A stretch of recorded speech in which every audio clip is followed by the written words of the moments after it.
So please come join me. One thing, good vibes only. I'ma fill my cup. Got fireworks. Let's blow some down. Tonight I'm going stupid. Doing things I've never done. We all got one thing in common. We just wanna have fun. Hey. What you wanna do? What you wanna do?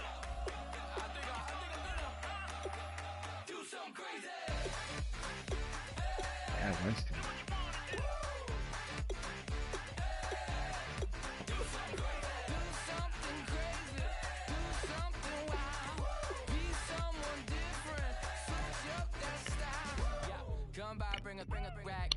New grill and a bunch of snacks, and where we going? You don't need a map, you don't need a nap, you don't need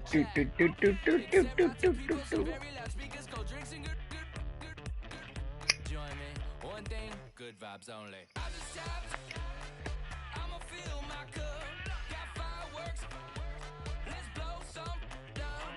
Tonight I'm going stupid, doing things I've never done. We all got one thing in common, we just wanna have fun.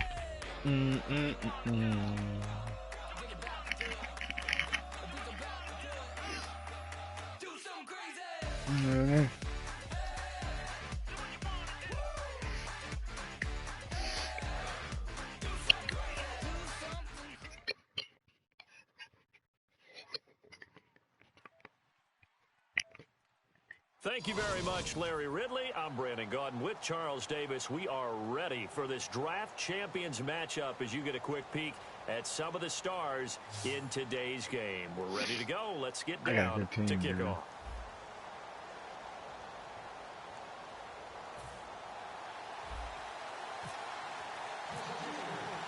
And it's the birth of a new club as we're underway in draft champions.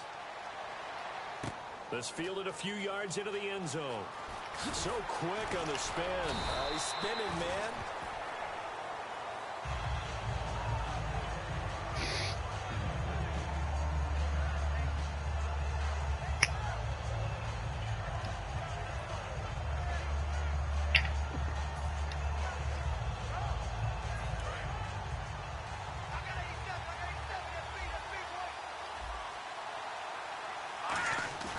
Now a play fake here on first down. Eluding the pressure right. Toward the sideline, and look at that catch. Dragging the toes, and that's going to be a first down. Well done. As if he didn't have enough to think about on that route, the comeback route, coming back to the football and catching it, decided to make sure he toe-tapped and kept himself in bounds. And that was spectacular, but on the comeback route, maybe a little easier to deal with the sideline since you've got better vision of it. I think that's a great point because you should know exactly where you're going and know how much space you have and make sure you get your feet down. But, yeah, coming back to the football, I like it. Good vision. And this is going to be incomplete. The intended target, the tight end, Austin Safarian-Jenkins. Now fourth down. Really good, smart play by the defense, understanding third and short, guarding the first down sticks, and being able to make a play on the football and bat it down. Goff now looks to throw. Oh, hit as he throws, and this is going to be incomplete. A surprising move here on the opening Why'd you go for it? Why'd you go for it and fucking drive? Stupid. Excellent field position. The first carry now. This is Johnson. And nothing doing on his first run. Back to the line of scrimmage, and that's it. No gain on the play there. Second down. Big boys down there in the trenches, and a nice play to stop them cold. Nothing there. Yeah, when you talk about big boys, you talk about those defensive tackles, those nose tackles. They're not just big, they're immense. And what a big-time play there. And taking it to the 15-yard line before he's brought down. At my house, you don't have to go. Down carry here for Johnson. And he'll fight his way down right around the 12. 3 yards on the pickup there, and it'll be second down. We always like to talk about defense in terms of levels. First level defensive line, second level linebackers, third level defensive backs. On that run, that was what we call a first level run, and it was stopped by a second level player. And that one got tipped, kind of threw everything off. It brings up third. You don't have to go. I gotta kind of get why those old school coaches sometimes didn't want to throw the football. Because if it's popped up in the air, it almost turns into slow motion, and both sides trying to get to the football, and you're holding your breath wondering whether it's going to go good or bad for your team. And he's going to take it in for a Steeler touchdown. Steve Smith. Steve Smith, an 11-yard touchdown. And the Steelers have taken a first-quarter lead. And he'll put it through. 215, bitch. Steelers. Following the touchdown now, it's Bradley Pinion on to kick this one away. This is fielded a couple yards deep. And he'll wind up about 4 yards shy of where he would have been if he had taken a knee, as they'll start at the 21-yard line. The Seattle now ready to march onto the field. And last time out, went for it on 4th down, turned it over, gave him great field position, turned into 6 points, so they've got to recover here, Charles. It's amazing what one decision can do in the chain of events, right? The decision to go for it on 4th down. Caused all of that. It caused every bit of it, but it showed confidence. Hey, I've got confidence in you guys. Go pick it up for them. Didn't happen. Also showed confidence in the defense. They didn't pick up their end of the bargain, so now they've got to come back out and start over and rebuild that confidence. Henry, the lone man in the backfield. Now gone. Flushed out right. Completing it to the right side. Johnson. 6 yards is the pickup, and that'll lead to a 3rd down. It's a game of matchups, and that's why you take your receivers and move them around a bunch, especially your best guys. And when they work out of the slot, you often hear the coaches talk about how great it is because it gives you a two-way go. You can break out or you can break in. That makes it hard to defend. On 1st down, it's gone. Buying time to his left. Into double coverage, and it's intercepted. See you. See you, bro. See you later. These guys will set up shop at midfield at the 50-yard line. I'll keep playing. Now a handoff. Johnson. And he's going to get this one down to the 45. Give him 5 on the carry there, and it'll be 2nd down. And that's exactly what you want on a 1st down run. Pick up 5 yards, bring up 2nd and 5. The defensive line, though, they've got to figure out a way to out-leverage the guys up front because the offensive line is winning at the point of attack. On 2nd down, Johnson looking for a crease, can't find one. Stopped at the line of scrimmage. They'll say no gain on the play there, and now it'll be 3rd down. They had a great read there from his free safety position. And, Charles, you know with those guys, it's all about their eyes. They have to be. Now the Seahawks are going to take a timeout here on defense.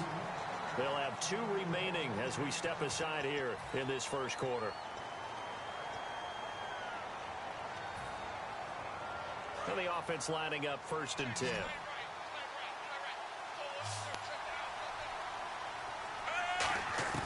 Now a 1st down throw. It's Smith. And a reception made by Alshon Jeffrey. A good pickup there. 8 yards on the 1st down. I do this all day, dude. Offense in a good spot here. 2nd and 2. That was a nicely run slant route, and what the receiver's trying to do is make the defender think he's going upfield for a deeper route, and then breaks it off, usually after about 3 to 4 steps, and cuts towards the middle of the field. And now what he's trying to do is use his body to keep the defender away from the football and give the quarterback a really nice target. That is caught right at the 10-yard line. And he's in. Touchdown, Steelers. The 2 touchdowns, Steve Smith. You want some more, bro? With his 2nd touchdown in this opening quarter. And the Steelers find a way to stretch their lead. Fucking your ass up. And it's good to make it 14-0. You see that 215 up there in his name. It's my name on team now. Fuck the other shit. To begin quarter number 2, as we'll see one following the score on the final play before break. I got Sony got 76 yards. I'm up fucking sport. Why you keep calling timeouts, dude? It's your last one, dude. Like, what are you doing, dude? And with that, they're now out of timeouts. The fuck are you calling timeouts here in the for? 2nd quarter. Come on, cool dude from whatever your name is. Oh, is that say cool dude of Far Cry? What the? And the decision to bring it out is going to cost him about I can't see your oh, Fat Cry. Something. The Seahawks hey, hon. now, they get ready to head back onto the Cover up, dude. I'm sorry. All right.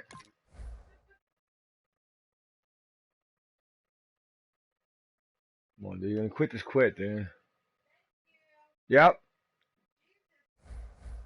I see everything. Just in general.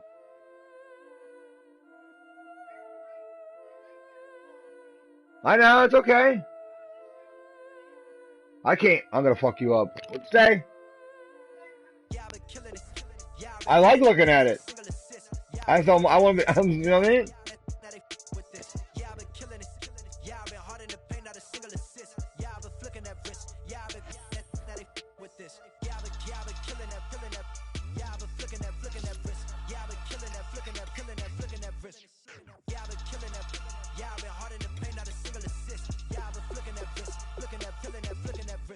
Let me tell you about the young man. Matter of fact, I'ma let Push tell that. Take it about the old man. Had to change her heart and it fell back. Old man lived alone.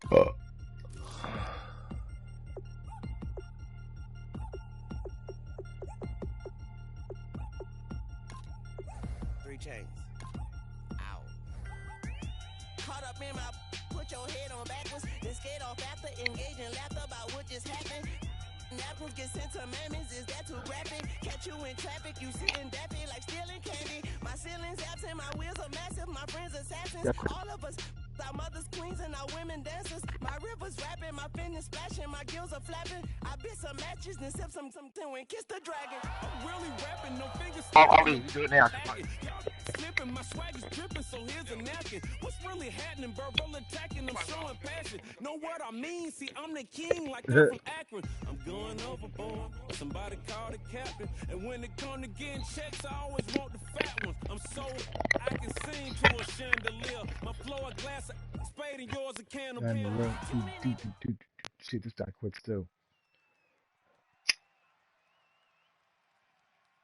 All right, Larry, thank you. It is indeed time for a draft Downtown Brown. matchup. All right, dude, What you're is set fucking to be done. A great draft champions matchup in the booth. I'm Brandon Gaudin with Charles Davis. Downtown Clown, maybe, maybe, motherfucker. Huge impact on the outcome of this game. They're ready to roll. We're ready to roll. Oh, he's got his own team name too. Okay. Oh shit, it's down. I get you, bro. Off we go in week 2 of draft champions. This fielded a few yards into the end zone. And he'll take it back to about the 19-yard line.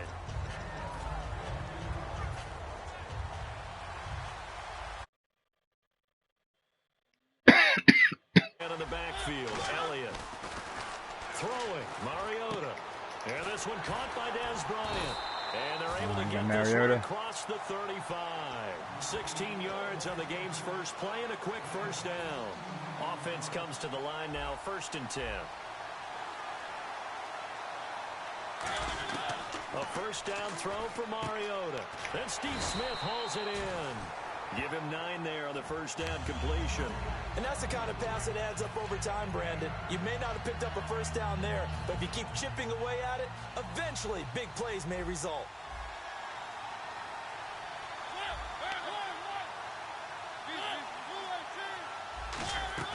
Mariota now on 2nd down. And Davis has it over the middle. It's a 7-yard gain there, and it's good enough to move the chains. Completion was given up, but that's why you play zone defense, so that you can have people around the ball when it's caught, and you don't give up much run after the catch. On 1st and 10, here's Mariota. And Bryant's got it over the middle. A gain of 6 there on 1st. And he's already got 2 catches on the opening drive. They know he's going to be a handful. And sometimes you game plan for that offensively. You want to make sure that guy touches the ball, and sometimes it just happens naturally. And then you change your game plan. When he has the hot hand, you keep going back to him because he's running routes with confidence as the game goes on. And the hit jarred it loose. It's incomplete. We know it's not an easy job to go out and catch passes when people are trying to tackle you and knock the ball away. But the bottom line is, that's a pass he's got to have and a pass he should have caught. An extra defensive back in the game now here for 3rd and 4. Now Mariota over the middle, the connection to Hearns. Good defense holds him to only a yard, and it'll be 4th down. And a good sign for them right now to have their young quarterback looking confident on the opening drive. Now, we haven't met a young quarterback, a veteran quarterback. It doesn't matter. We haven't met a quarterback yet that doesn't tell us he's confident about his abilities, right? That's true. But when you're young, it's really important to get off to a good start because it does build up that confidence that allows him to play better as the game goes on. Especially crucial here on the road. 17 yards on the pickup, and they're able to pick up the conversion here on 4th down. Here's the first carry for Ezekiel Elliott. And he's got 4 down inside the 20 to the 18. In on the stop, it's Tahir Whitehead. And there's a run to be happy with. Good, solid yardage. He'll take that anytime you hand the ball to a back. Red zone opportunity. On 2nd down, Elliott. And he's going to fight his way forward here for a modest gain. On the stop was Aaron Donald. This will be play number 9 coming up on this relatively long opening drive as they look to convert on 3rd down. Frustrating for a defense, energizing for an offense. Finding a way to create that type of yardage in your running game, that'll make the guys carrying the ball very, very happy. Officially a gain of just a yard there, but they do convert on 3rd and inches. I always appreciate runners who understand situations. That was just 3rd and inches. No reason to dance around in the backfield and try and break off a bigger play. Just go pick up the 1st down, and that's exactly what he did. His pass caught at the 4. And eventually stopped just shy of the goal line right around the 2. And a really long drive here, and it goes on and on.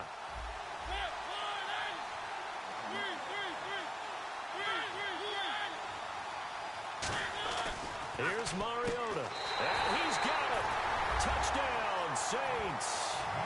Dwayne Allen, a 2-yard touchdown grab. And the Saints take it right down the field and score on the opening drive. And his kick is good. Boswell now to kick it away after the touchdown. This fielded a few yards into the end zone. And he'll take this up past the 20 and down at the 22-yard line.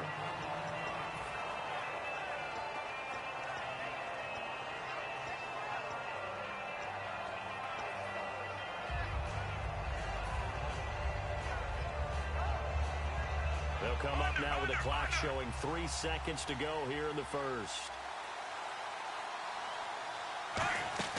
Now a play fake here on 1st down. Oh, he's going to take a shot right away. And he bats it away, and it falls down incomplete. Back with Charles Davis, Brandon Gaudin. It's Steeler football to begin quarter number 2. They've got it 2nd and 10 to start things out.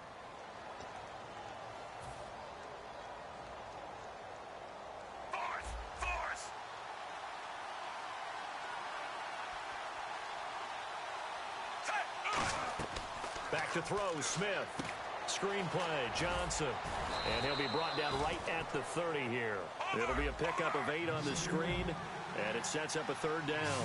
For a second there, I thought that might break big. Screen pass. Looked like it was coming together. Looked like there was an opening. Still, ended up with a solid game. And how about the call here? They need 2 yards in their own territory on 4th down, and they're going to go for it.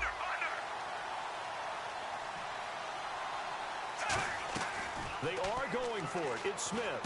This is Johnson. He's got it. And he's got the first before he's brought down at the 39-yard line. I don't know if I agree with that. I guess they don't care if I agree with that.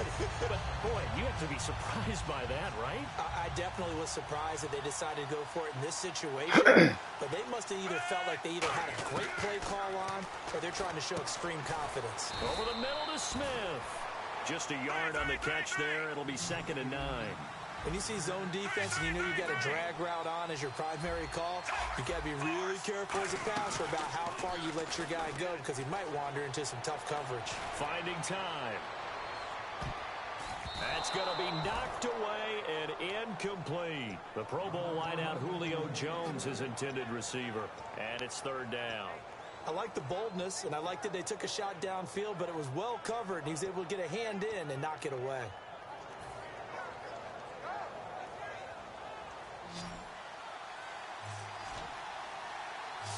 The Saints with an extra defensive back here on 3rd on the field. Could they blitz? Here's Smith. He completes it to Julio Jones. And able to break one tackle, but then quickly brought down. But a nice little gain. So much about offense is what you call hidden yardage. You know, you throw the ball to someone, they catch it, and then they can make a big play. You know, they create a play, run after catch. They did a really nice job here of limiting that and keeping him from a first down. Yeah, stopped him in his tracks.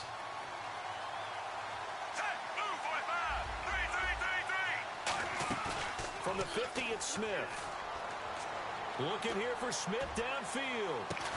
And this throw will be intercepted. Picked off by Marcus Gilchrist. And a big turnover there as his guys will get the football back. Following the interception here, Mariota. He couldn't quite hold it. Got hit. Ball pops out, incomplete. So they're still at the original line of scrimmage here. Second down and 10. A second down throw here for Mariota. Over the middle, the connection to Hearns. The reception good for 7. It's third down. So here we go, a third down after the second down pass completion. Third and short yardage, Mariota. It's brought in by Floyd. Wow. They give him 12 yards and a first down. Well, we always hear about the connections some quarterbacks have with certain receivers. I think this guy has a connection with just about everyone. Didn't mind throwing it in there against double coverage to him. Shows some confidence, supreme confidence. Big-time confidence that he would make the play for him, and he did. He goes for 18 there as the drive will continue.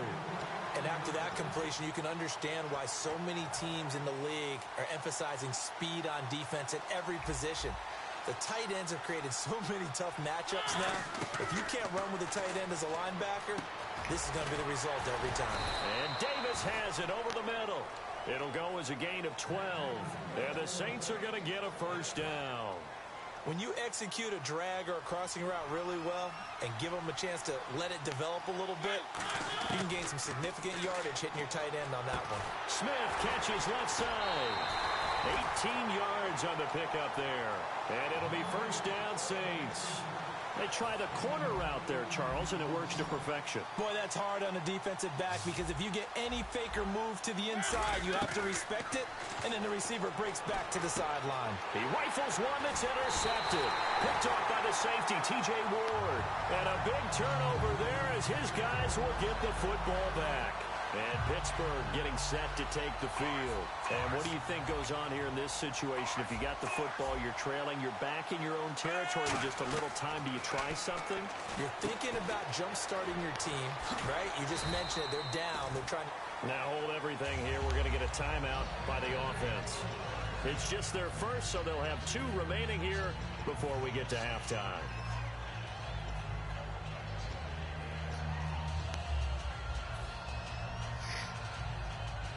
First down and 10 now for the offensive group.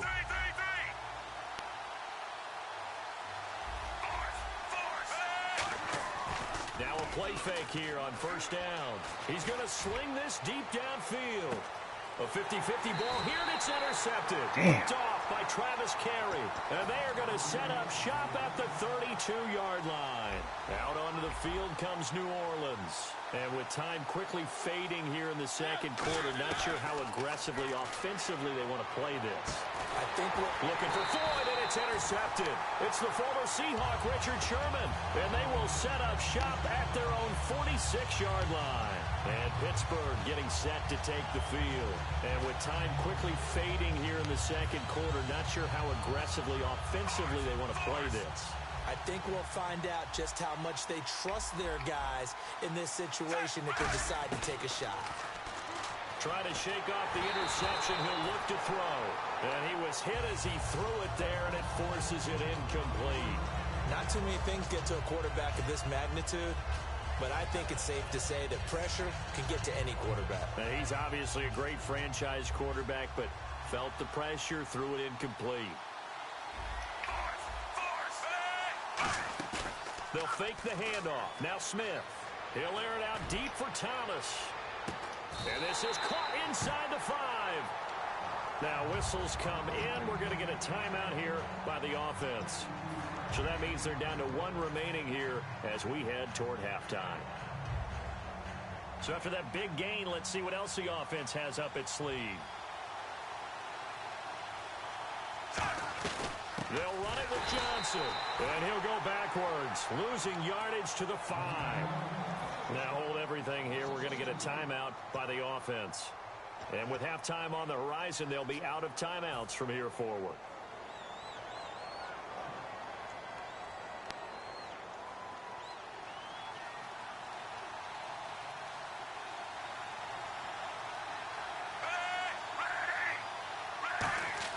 To throw on second down is Smith.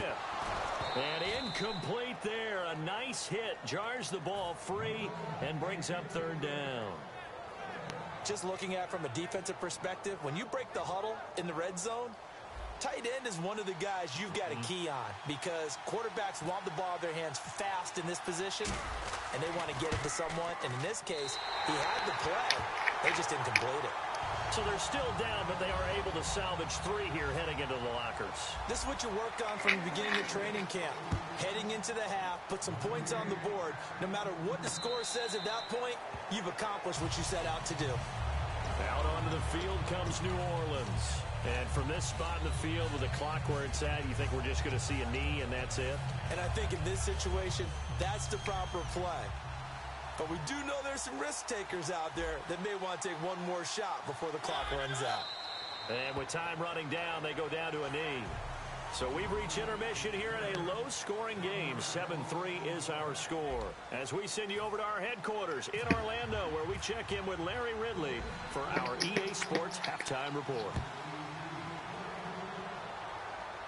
And a fair catch signaled for and taken successfully.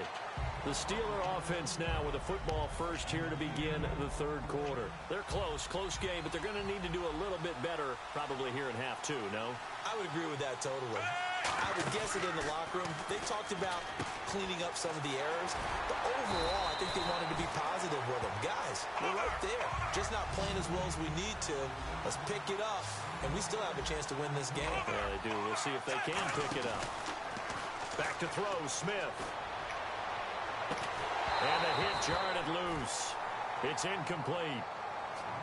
Pretty good coverage there, and both of these defenses, they've had good coverage throughout this one. No doubt about it, and in today's NFL, where we're used to a bit more scoring, this feels almost like a well-pitched game in baseball on both sides, where the tension continues to build.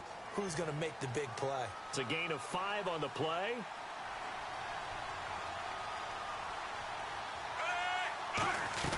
Following the penalty, it's Johnson, and he is swallowed up right at the line of scrimmage. Calling no gain on the play, and it'll be 2nd down. So nothing there. I don't know that that's all in the back, though. You got to look at blocking there, don't you? I would agree with that totally. At some point, they have to win at the point of attack. Instead, it's the defense getting it done again and holding them to no gain. Ben Watson was the intended target, and it'll bring up 3rd down. And the offense looking to pick up the 1st down after the 2nd down incompletion. They'll fake it. Now Smith. And that is incomplete. Ben Watson was the intended target, the tight end. And it's 4th down. Sometimes you just have to take things into your own hands, don't you? I mean, the offense is really struggling in this game. They're the ones keeping things going. They have to continue to play at that level.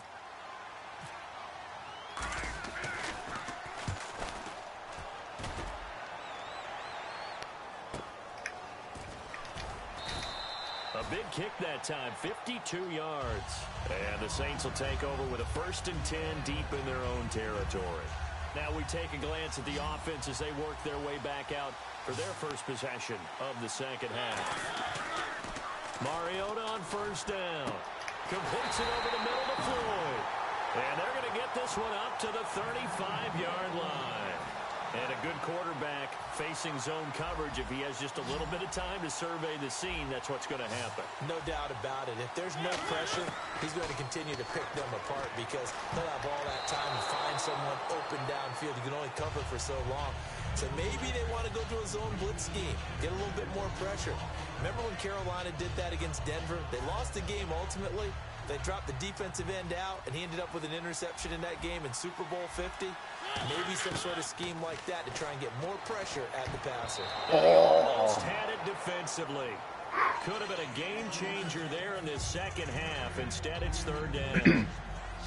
I know that interception was dropped, and it would have been their third of the game, and I will guarantee you, in the huddle, on the bench, all the defensive guys have been talking about is pressure comes, and the Steelers take him down.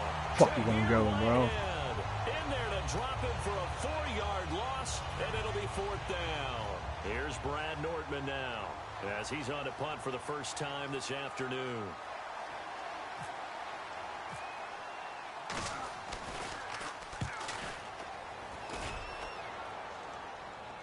Calls for the fair catch, makes the fair catch just inside the 15-yard line.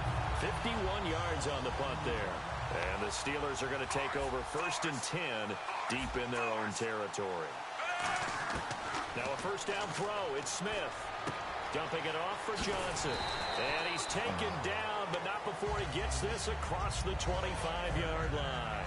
So many times you hear today's NFL described as a space game. Get your best players into space with the football in their hands. That's why sometimes you just swing it out to your runner, get him out in the flat, and let him have a chance to make people miss an open field. It's a loss of a yard there, and now second down. Off of play action, here's Smith. He's going to launch this thing way downfield. And it's knocked away and incomplete. Well, they decided to air it out a little bit on that play, take a shot downfield, but the coverage was really nice. Able to get a hand in and tip it away.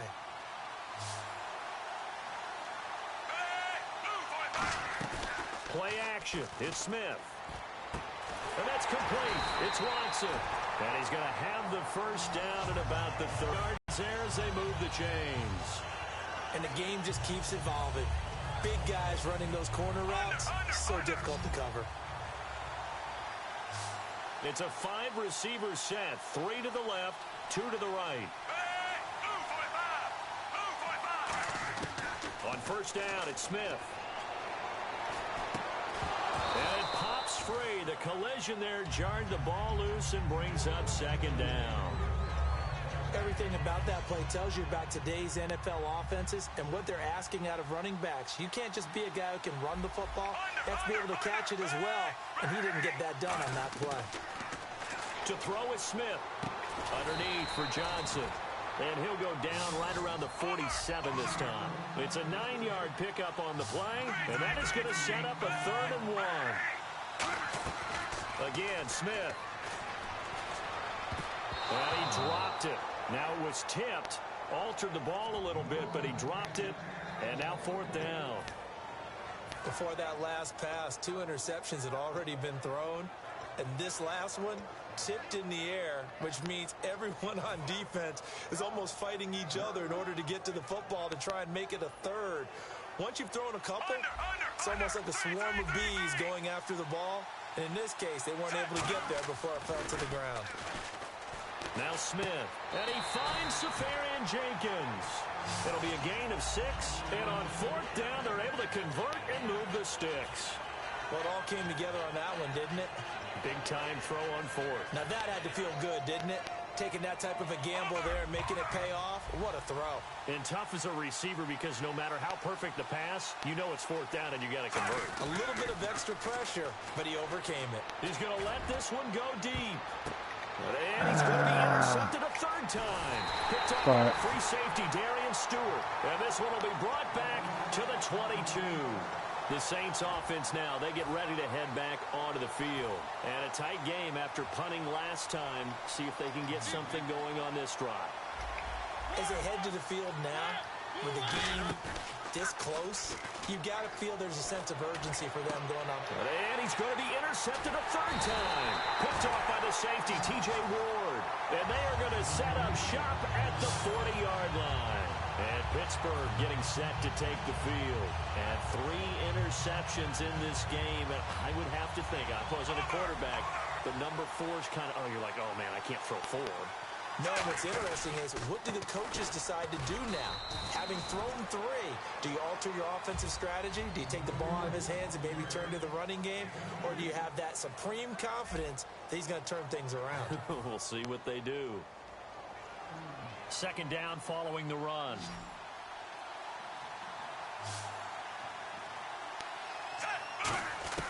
From the gun, here's Smith. Finds his man, Watson, over the middle. And brought down, but not before they're inside the 25. A good gain of 14 there, and it moves the chains. Obviously, this has not been a banner game throwing the football. So what you got to do, you got to kind of down focus, don't you think? Find the tight end, take some easier completions. Yeah, interception last drive there. He hits the reliable target. They come out with 1 back and 3 tight ends. They pitch it out to Johnson. And a short gain here down to the 22. Give him a couple on the carry there. 2nd and 8. Tough day, tough sledding right there, and it's been that way the entire game. Not a whole lot of room to ramble for him. Yeah, you're right. It's been that way all afternoon. Didn't get a whole lot better there. Caught. Safarian Jenkins, right side. The reception good for 7. It's 3rd down. So much goes into a successful play, doesn't it? How about that play action there? Freezing the defense just enough to bring the tight end free downfield for the completion.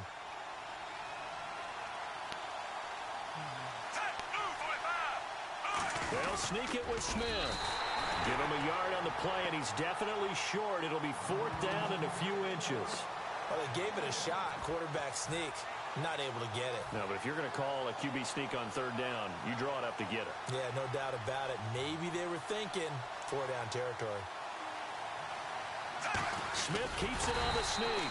He only needed a few inches. He didn't even get that. And the Saints will have the football back. The Saints coming. Reception, we'll see if they can do better. I want to see if they want to go ahead and throw the ball again now on this drive after what happened on the last one. Throw it on the first play. Give the quarterback some confidence. See what happens. J.J. Watt, the one that gets him down.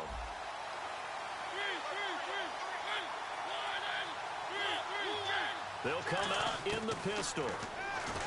Try to shake off the interception. He'll look to throw. And brought down, but not before they're able to get it up to the 25. And there they went crossing route against the zone defense. What do you think of that? Takes real coordination. You've got to read those zones and where the open spots are and be on the same page with the guy throwing the football. Because sometimes you're throwing it in front of the zone. Sometimes you're throwing it between the zones. Sometimes the receiver's going to just kind of find a spot and what we call sit down and present himself to the quarterback and throw it there. It's a tough read, but when they're in sync, it's really effective. Mariota on 1st down. And Davis has it over the middle.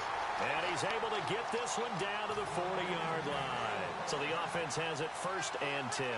They gave up the completion there, but this is what zone defenses count on. Catching the ball and not much run after the catch. And he'll be brought down just outside of the 30. A nice run there, 9 yards. And it'll be 2nd down. See if they stay on the ground for 2nd down. I know you're trying to wring every yard out of a run, but I think 9 yards there is ideal in this situation. Yeah, now next couple plays, you only need 1 yard. Keep that clock rolling with a lead here in the 4th. Yeah, what you're saying is maybe if it takes you 1 or 2 more runs to get the 1st down, that's extra time, extra plays. Really hurts the team on defense. Throwing here, Mariota. Safarian Jenkins has it. And taking it to the 15-yard line before he's brought down. So here we go, 1st and 10 now. There's so many things to watch for when you play defense. And reading your keys, you always hear about that, and having your eyes in the right place. Sometimes your eyes can fool you. How about that play action there? It sprang the big guy, didn't it? Able to dump it over the top to him. It's a nice pickup at 12 yards, and it gives him a 1st and goal. Absolutely love the run right there. This guy's known for his quickness, but also for his speed. And he's able to get to the 2nd level almost before you blink if you give him any type of blocking. Always talk about slot receivers, and they're usually known as quicker than fast. In this case, we've got a guy who's quick. And he's across for the touchdown. And in the final minute, that should just about seal it. And that touchdown should make you feel comfortable. But do you really feel like it's totally over yet? Not totally, but I think you're pretty much there. Yeah, you've still got to make sure you stay with it, do all the right things down the stretch, especially on defense. But that touchdown there, you've got to feel good about your chances. This is fielded a couple yards deep. They'll bring it back to just about the 25, call it the 24-yard line. The Steelers offense now, they head back onto the field. And last time this unit was out here, costly turnover, and then that turned into 6 points. They've got to make amends. And how many times have we sat in meetings with coaches and they use the term complementary football? Offense take care of the defense, defense take care of the offense. That didn't happen on the last possession. This is a chance for them to pick themselves back up and help their team. Yeah, we'll see if they can recoup and recover.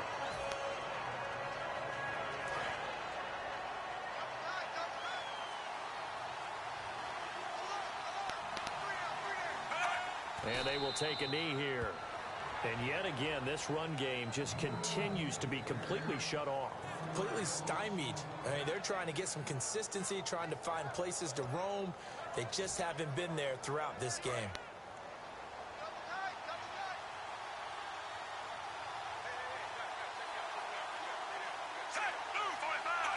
And they'll indeed take a knee.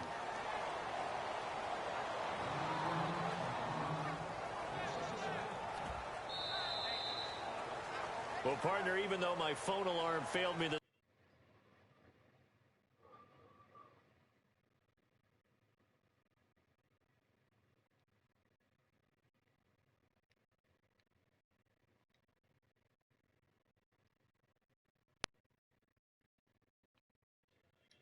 AM workout, we still made it through this thing together, didn't we? Well, you always know I need extra workouts just to keep up with you, so it doesn't matter. But thanks for sharing a booth, and thanks for being our quarterback. Yeah, you're the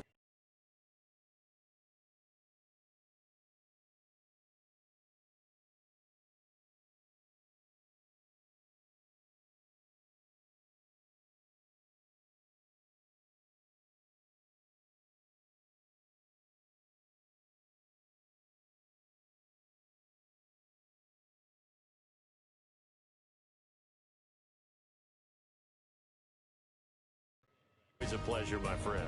So that'll do it for us. For my partner, Charles Davis, I'm Brandon Gaudin. This has been a presentation of Draft Champions here on EA Sports. For more, log on to easports.com/Madden.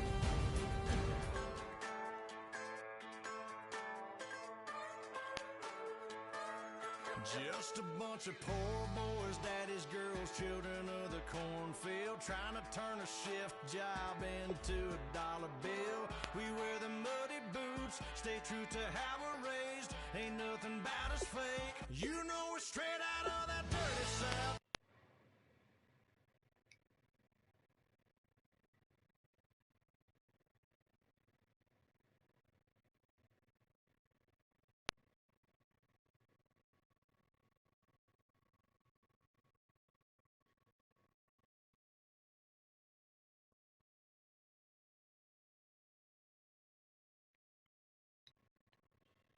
Nobody got no money, got them signed up, pickup trucks, whistling at them from the country, yes sir. You know we're straight out of that long week, working now, everybody wanna party, all night long, bonfire on the back 40, in the middle of nowhere, nobody going home tonight, till we're straight out of moonlight, straight out of moonlight.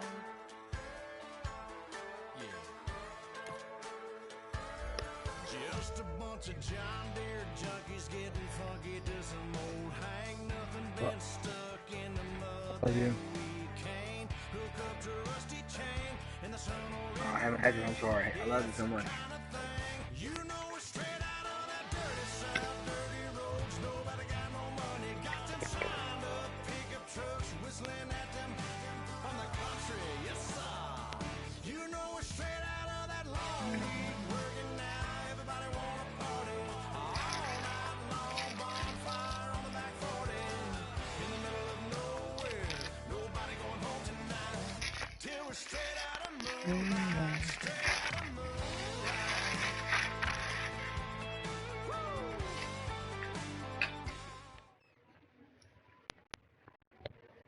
Taking a drink next. Thank you, Larry. Brandon Gaudin, along with Charles Davis here in the booth. We are set for a spectacular draft champions matchup and some spectacular talent on your screen right now. Let's not waste any more time. Let's get down to the field for kickoff.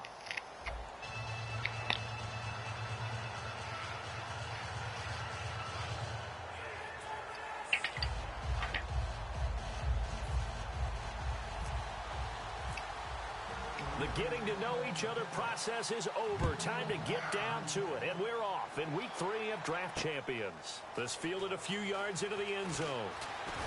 And he'll be brought down at the 23, make it the 24-yard line.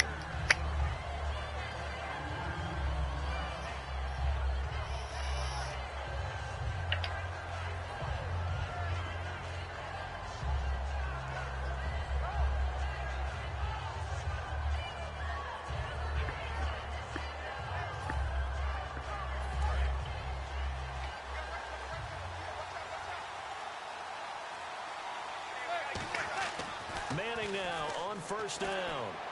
And Davis with it left side. 14 yards there on the first play from scrimmage. I know exactly what's going to be said about that play from the defensive perspective. What's that? That's why I tell all you guys we need more than one tackler to the ball. He broke the first tackle. Luckily enough, there were more people there to get him down. A first carry now for Adrian Peterson. And his first carry, he loses the football. Wow, that ball gets knocked free, but a teammate comes along and scoops it up. It's almost like baseball. Guys at bat, people are on base in scoring position. One guy doesn't get him home. The next guy comes through and picks him up. And avoids the turnover. And incomplete there. A nice hit. Jars the ball free and brings up third down.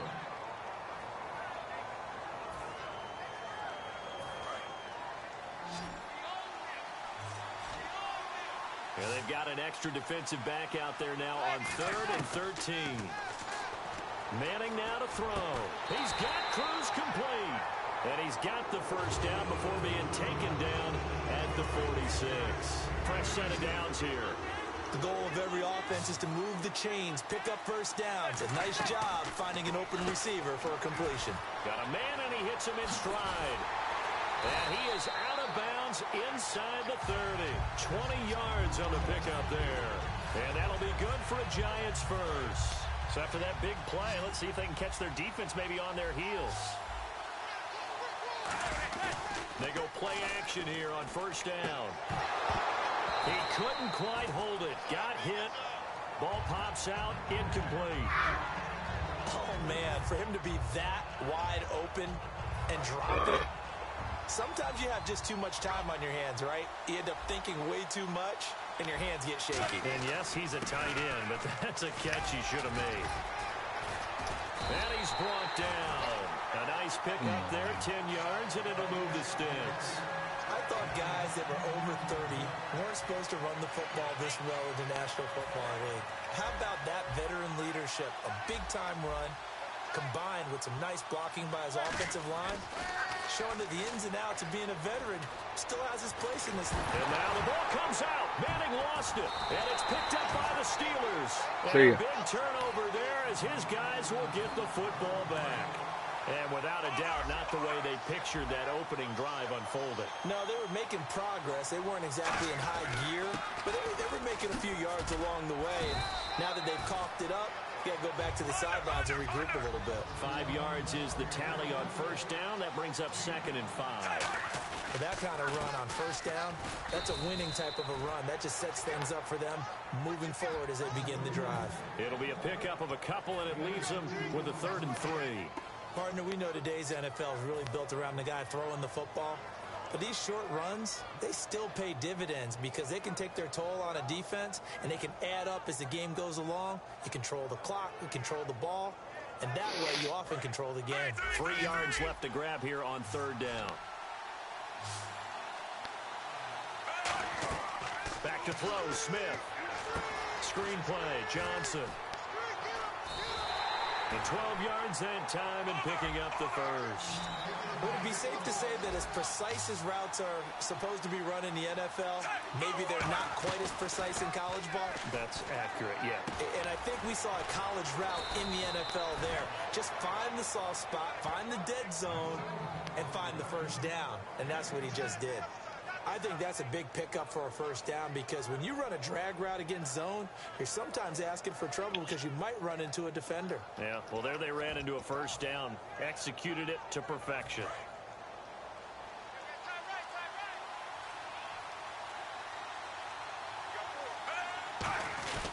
They'll hand it off now. Johnson. And he'll fight his way forward to about the 48-yard line. 2 yards on the pickup there. It'll be 2nd and 8. That's a good play by the guys on the defensive side of the ball. Held him to a gain of 2. And that changes the playbook a little bit now for the guy calling plays. 2nd and 8. Now he's got to probably think about going to the air instead. And caught in the end zone. Touchdown, Steelers. Julio Jones. 51 yards. And the Steelers have taken a first-quarter lead. Now Andrew Frank's on for the point after. And he'll put it through to make it 7-0 Steelers.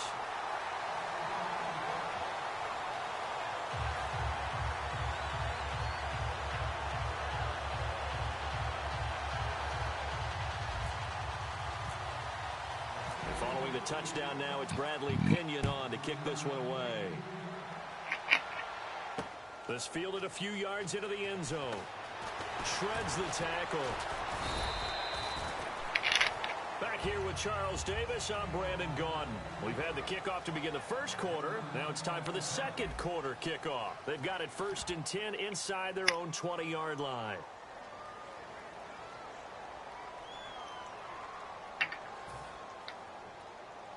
The Giants offense now, they get ready to head back on the field. And they'll be looking to atone for last time's mistake of fumbling inside the red zone. Certainly they don't want to do that again. And so much emphasis placed on red zone offense. I mean, you have periods devoted in practice just for that because everyone knows how vital it is to put points on the board when you've entered that part of the field. And to come away with nothing, that's difficult for a team to handle. Difficult, and now we'll see if they can make it less difficult. And now the ball comes out. Manning lost it, and it's picked up by the Steelers. And a big turn. Dude gonna quit.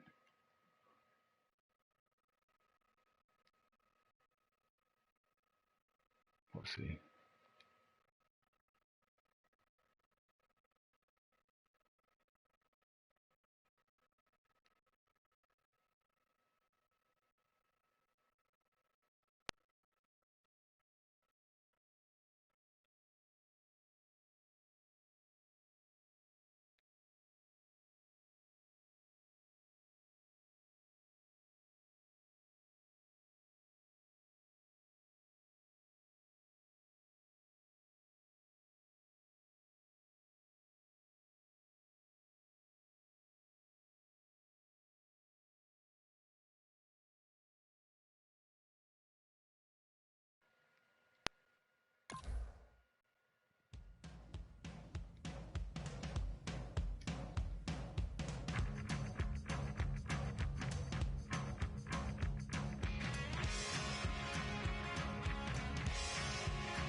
Let's fucking go, man.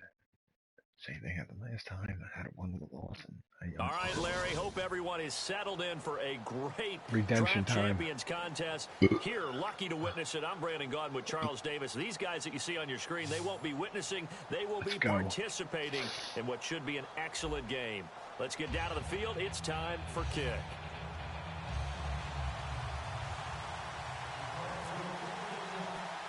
Here are the Lions now as they line up and kick this one away. It's a very short kick taken by an up man. And they're going to wind up with pretty good starting field position as they get it up past the 35.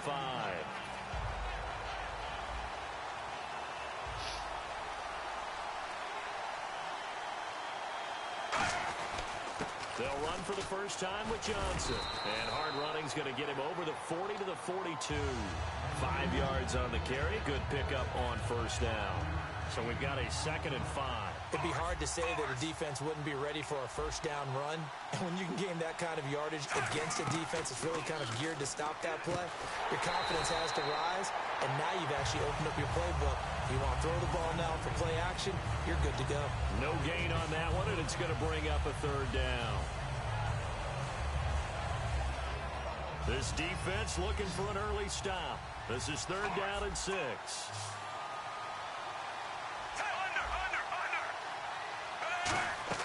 They'll fake the handoff. Now Smith.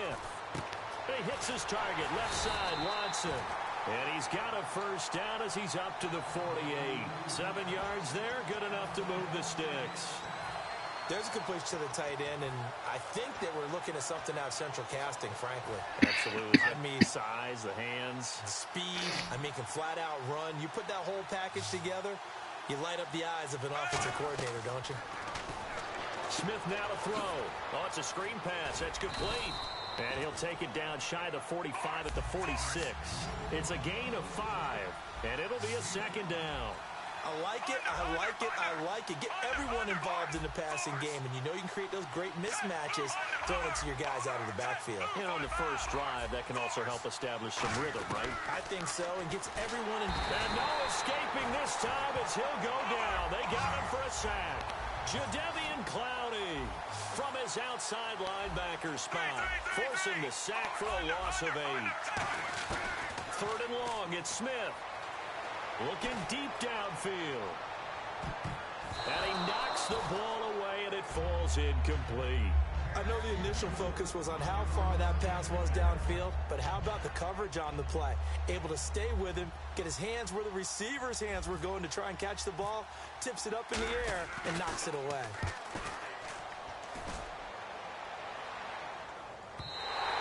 And a little too much mustard on that one. It hits a couple yards into the end zone. A missed opportunity there maybe to pin him back.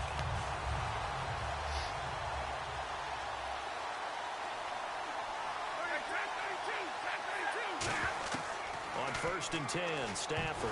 And his first look is incomplete. Tyler Lockett was the target there. That'll bring up 2nd down. It's always tough for the guys throwing the football when they think they've got a completion and the ball's almost there, and then someone sneaks a hand or two in and bats it away.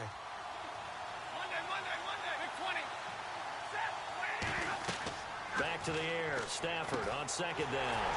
They set up the screen to Hill. Nothing on the screen that time. Now it's 3rd down. So many screen passes are the result of excellent acting by everyone. But sometimes the guy who's getting the ball tips the play off. The running back, because he's eager to get the pass, and sometimes he doesn't act very well about whether he's going to block or leak out or whatever. And I think that they saw that, and that's why they're able to get to him on it. He went full scale, loose, flexible, finding a way to catch the ball in some traffic for a key first down. Really a nice job of adjusting to the ball in the air. Not the most accurate of throws, but able to adjust and make the grab. Now a play fake here on first down. And it pops free. The collision there jarred the ball loose and brings up second down.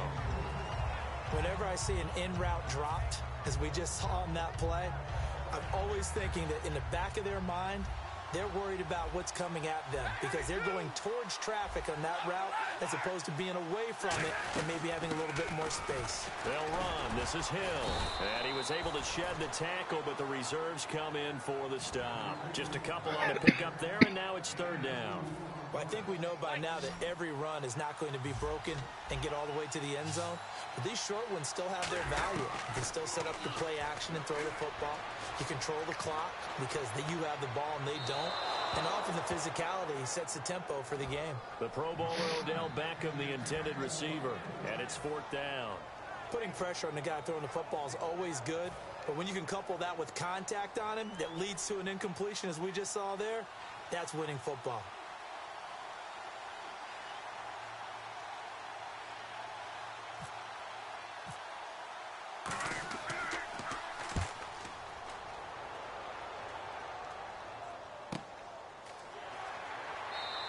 It'll be a 48-yard punt. 5 there on the return. And the offense will take over with a new set of downs. And Pittsburgh getting set to take the field. And they'll be looking to avoid what happened last time with just punting the football. But when you look at how teams play the game, that complementary football comes into play. How do I take care of my defense? How do I take care of my offense? Well, the defense is taking care of them. Nice pick. Smith, and it's intercepted. Picked off by Harrison Smith. And he's able to take this one back to the 36-yard line. So here come the Lions now. And last time out, they had to punt the football away. Anything positive possibly to take from that? There always is when you're punting the football away. It doesn't sound like it because you're giving it up. But you've avoided a mistake. At least you didn't turn it over. You didn't turn it over, right? You're giving your defense a chance because you're punting the ball away, and they're set to go on the field as opposed to sudden change after a turnover, and wow, now we've got to go out there and stop people. So, yeah, there's always something positive to be gained from it. Here with Charles Davis, Brandon Gaudin, as the Lions are in possession of the football here to begin quarter number 2. They've got it 2nd and 6 to start things out.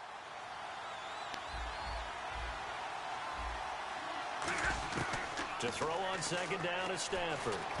Looking middle, and it's incomplete. Pick it The off. tight end Cameron Brate was the target, and that'll make it third down. There are a good number of coaches that any time they call an in-route are really worried about the play because there's so much traffic ordinarily that the ball has to get through to get to the receiver. And on that play, it was batted down. Complete. He finds Brate. They convert on third with a gain of 22. And that's why defensive coaches preach swarming to the football. It's usually going to take more than one guy to get that big man down. And it did right there. Multiple broken tackles, but they eventually get him down. They go play action here on first down. That is caught at the 7-yard line. That throw good for 4. It's second down. And when you're playing a quarterback with some experience and some moxie, you enter the danger zone when you decide to blitz him because if he's able to diagnose as he did on that play, he can hurt you downfield. He reads defenses so well, doesn't he? He really does, and the best part about that play for him, I don't think that was his primary target. I don't think so either. I think he had the read, figured out where the blitz was coming from, and went to a secondary target for a really nice game. And they pick up a first down, and that came out of the fullback position, but as you and I both know, that doesn't necessarily mean that's a fullback playing in that spot. Well, times have changed, right? The old school fullback doesn't really exist anymore. We're not getting... And that is caught. Touchdown, Detroit. Cameron Brate there to make the grab. And the Lions are in for 6. Yeah, he is a reliable target. They like to get him involved. They got him involved there for the score. And they should. He's a very good player. Remember, they can use him in certain positions, so many different spots, and he usually comes through for them. The kickoff unit is out on the field, and they will send this one away. And no return on this one as the fair catch is signaled for and taken. And Pittsburgh getting set to take the field. And last time, one play interceptions, so this offense, they should be fresh. That's a good way of putting it. And I can't wait to see what they decide to do with play calling, because a one-play drive where you throw an interception, a lot of people think the very next time out, run the football, don't give them a chance. Maybe play action? I think maybe you go play action, show your quarterback, get a little confidence in him, and let him fling another one. Seeing that play and understanding just how tough it is to cover tight ends, especially the ones running around the NFL nowadays, makes me glad I didn't make it in that league. I would have had a really difficult time. But now you get to sit up here with me. Yeah, and that's fun, isn't it? And what a really nice game right there on first down for them. Brings up a nice second down for them. Going up top. This is caught inside the 15. A big play that time for Pittsburgh. 51 yards. And now a first down following that long gain. 2 minutes to go here in the first half. More from Minneapolis after this.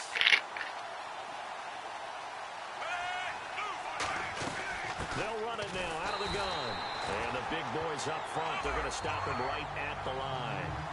No gain on the play. It'll be second down. They're going to hurry back to the line now. Now Smith. Looking for Jeffrey, and it's intercepted. A great read, and it's picked off. And they'll have the football, but deep in their own territory as he's brought down at the 5.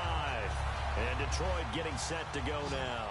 And they will simply, Charles, be looking to duplicate what they did last drive when they were able to push it in for 6. And they hope it'll be that easy, right? To be able to take exactly what happened before, replicate it. They may have to make a few additional changes along the way because I'm sure the defense will make some adjustments, but they've got to have great confidence having scored the last time out.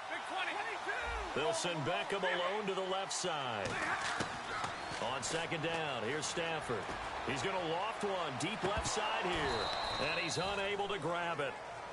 Thought he might have had position, couldn't hold on, third down. And when all else fails as a defender, when you're not there in the coverage, your best friend is exactly what we saw there. A big play shot taken by the offense. Unfortunately, it ended in a big drop. Johnson with a completion over the middle. And they pick up the first down there with a gain of 4. And they're going to hurry back to the line now. And Brandon, from our time in college football, where receivers weren't running the traditional NFL route tree, one thing they did learn, find open areas, find soft spots, and set up and catch. Into a double team, and it's intercepted. Picked up by Tahir Whitehead. And he'll take this down inside the 15-yard line. And Pittsburgh getting set to take the field. And 2 interceptions thrown here in this first half. You hear it, no matter the sport, they say the great athletes, they can kind of have a short-term. And Johnson lost the football. It's loose, poked out. And a big turnover there as his guys will get the football back. The Lions offense, they get ready to head back onto the field. And we'll see how this is played. Offensively, they've got the lead. Not a whole lot of time left. What do you think, Charles? Well, it's tempting to try and add to your lead, but a mistake there, that could change things in a big way. I say go ahead, take the knee, get on out for the half. A big play there just before halftime. 46 yards on the ground. So all of a sudden with that run, maybe now a chance for points here. It's a total mind shift, isn't it? Because what you were saying before was, hey, let's just get out of here, get the half over with. Instead, we can get some points now. Now Stafford completing it to the right side. Johnson. And Johnson lost the football. It's loose, poked out. And the defense not able to get it. From a defensive perspective, what's that moment like when you realize the ball is loose? It is a moment where all concentration goes right to the football. This is something you've talked about in all your preparation for the game. You probably talk about this training camp. Knock the ball free, take it away from the other team, and now you have that chance. There's a little bit of deflation when they end up recovering it. They knocked it free, but couldn't take it away. Now a first down carry. It's Hill. And they'll get him down right about the 20. It's a pickup of 4, and it'll bring up second down. Not a run that you're going to write home about, but still a good first down run. That's what an offense calls staying on schedule. 3 to 4 yards on first down. You're set up very well for the rest of the drive. Now he's forced out right. Give him 12 yards on that one. It earns him a fresh set of downs. Man, defensively, that hurts. They got him out of his rhythm. They had him hemmed in, but somehow he was able to tuck it away and get away for a gain.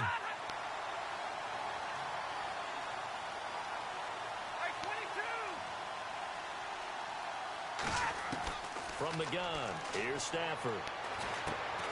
He couldn't quite hold it. Got hit. Ball pops out, incomplete. Slants are so tough to cover because everything happens so fast. But sometimes it happens too fast for the guy catching the ball because all of his movements have to be quick off the line of scrimmage, and then all of a sudden the ball's right on top of you. And maybe he got a little bit ahead of himself there. Yeah, a lot of times coming in with good pace, and he dropped it.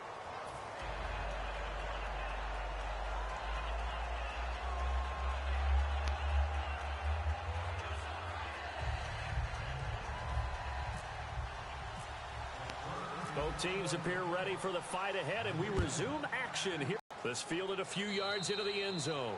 And no run back here. This will be a touchback, and it comes out to the 25-yard line. The Lions offense now with a football first here to begin quarter number 3.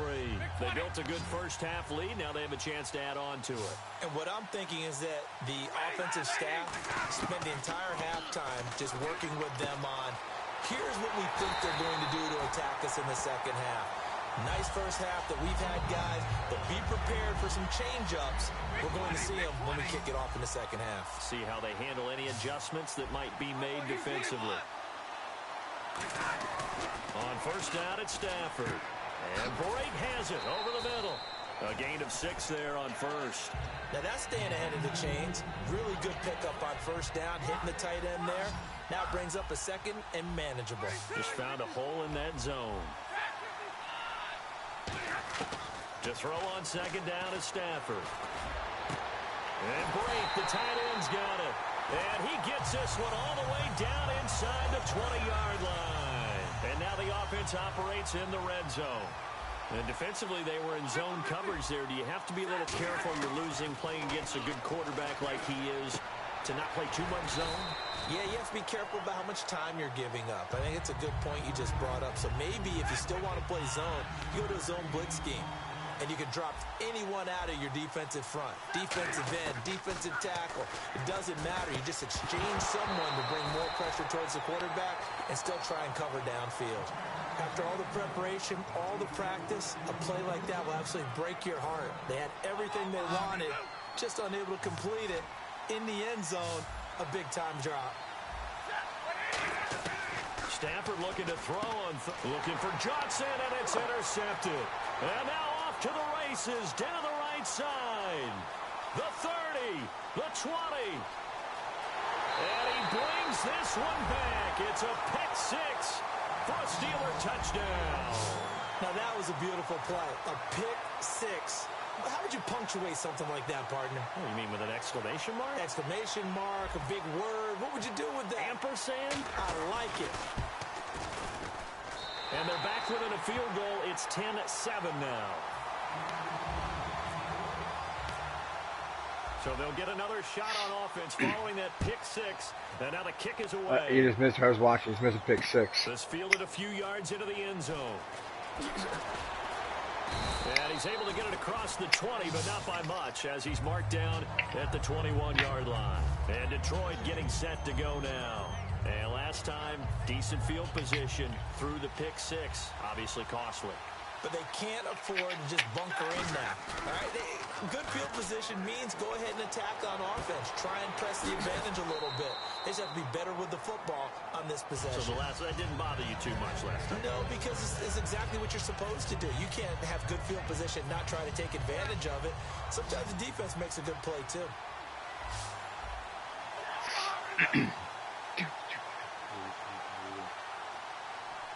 Let's pick him off with the Sherman touchdown. He's going to get the football. And he's going to take this one up only to about the 44-yard line. 2 yards on the carry there. It'll be second down. Well, so many times we look at a short run and we praise the offense for trying to set the tempo and establish things. But the defensive guys, hey, they just won the battle there. It wasn't a big run given up. They don't always have to absorb the body blows. Sometimes they dish them out themselves. Stafford over the middle to Beckham.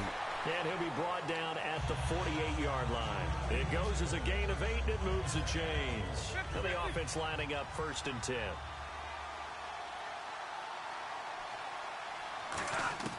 Stafford on 1st down. And it pops free. The collision there jarred the ball loose and brings up 2nd down. That was a classic example of trying to run with the ball without securing the catch. He was thinking about those rack yards instead of making the catch first and then taking off. On 2nd and 10, Stafford. They set up the screen to Hill. Good block. A good pick up there of 20 yards. That was good. That was a beautifully executed screen pass. Let the rushers get upfield. The blocking forms in front. Lofted it to the runner, and now not only does he have open space in front of him, he's got an escort as well, and they pick up big yardage. Now a play fake here on 1st down. He couldn't quite hold it. Got hit. Ball pops out, incomplete. Normally he's pretty reliable. He usually catches what's thrown to him. On that play, he simply dropped it.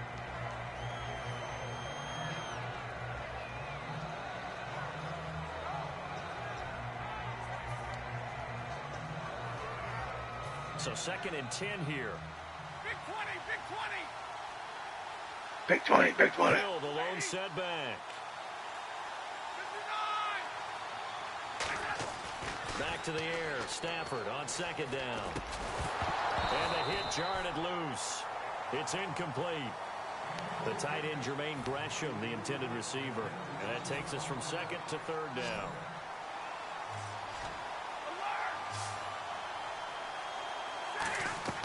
Off of play action. Here's Stafford. He's going to go up top for the end zone. So they took a shot there on 3rd down. Couldn't get it. Now it's 4th. So out comes a field goal team now for the 2nd time here today. He made his first attempt, this from 45. And Cundiff able to knock it through. And the lead stretches to 6 here. It's 13-7. So the scoring drive encompasses 9 plays, but the net gain, 3 points. And you're going to have drives like that in this league. Sometimes you just got to take the 3 and move on. Always better than nothing. Pittsburgh's offense now heading back out onto the field. They're down here, but very much in this game. What's the tonality of a coach's talk when a game is within striking distance like this at intermission? Typically, what they're doing is emphasizing the things that went well in the first half and wanting more of that. Sure, you've got to go over some of the errors and clean up some things because there's a reason you're down. But overall, I think they want to stay positive, stay up with this team. We're just starting the second half, and we've got the football. Let's go ahead and punch it in, and then we'll take it from there. See how that recipe works.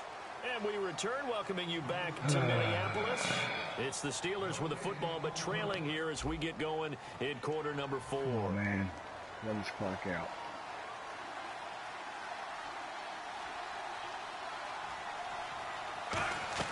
They'll run it now out of the gun.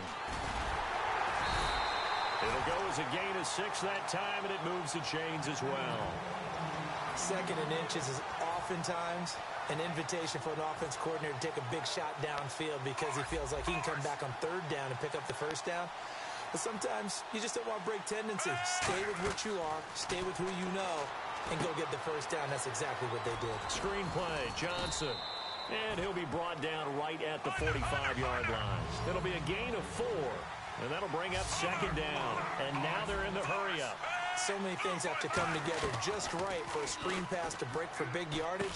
The blocking, the timing of the pass to the runner, everything has to fit together just right. But on that play, the defense was able to disrupt things and hold it to a short gain. So incomplete on 2nd down. Now they'll look to convert here on 3rd. Throwing on 3rd down, Smith. He's going to air one out. And a shot taken on 3rd down, unsuccessful. 4th down now. Oh, I got From on it. experience is that when the deep ball is Nice, thrown dude. and you're the defender, you've got to fight that little bit of panic that emerges. take the walk You've got to and play the fucking ball really give up well. 6 like It's a that. 50-50 jump ball play. And guess what? They took a shot. How are you going to win it? And in this case, they managed to get it done. And Detroit getting set to go now. And they split the uprights last time for 3. They've got the lead. They're not going to play this conservative. They're not hoping for another field goal. They're hoping for a touchdown. I'm with you on that one. I like where your head is. I like the way you're thinking because you're exactly right. Trying to sit on a lead and play that way, that doesn't work too well for most teams. Run your offense. Run what you do best. Exactly. Put it all the way down and try to increase your lead in a big way. And the best way to do it, touchdowns.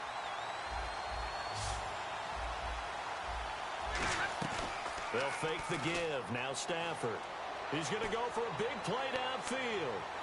It got his man complete. A big play there for Detroit. 56 yards. And the offense here just looking to stay in bounds, complete the short passes, and put this game on ice. Back to throw. Stafford. They'll try and set up the screen. It's complete. A nice little screen. They get 6 on first down. I'm going to show my age here a little bit. We used to talk about running backs catching the ball as safety valves. Nowadays, they're a big part of the passing offense. Quit acting like you're so old.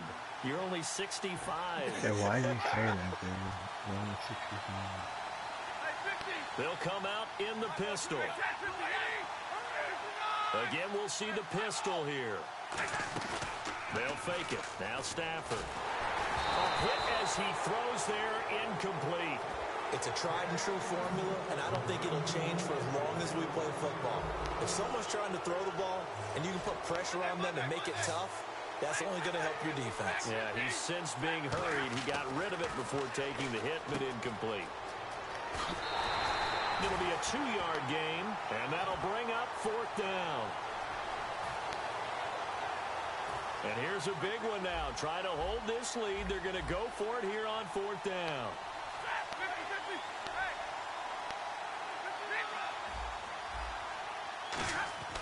Here we go on 4th. Stafford.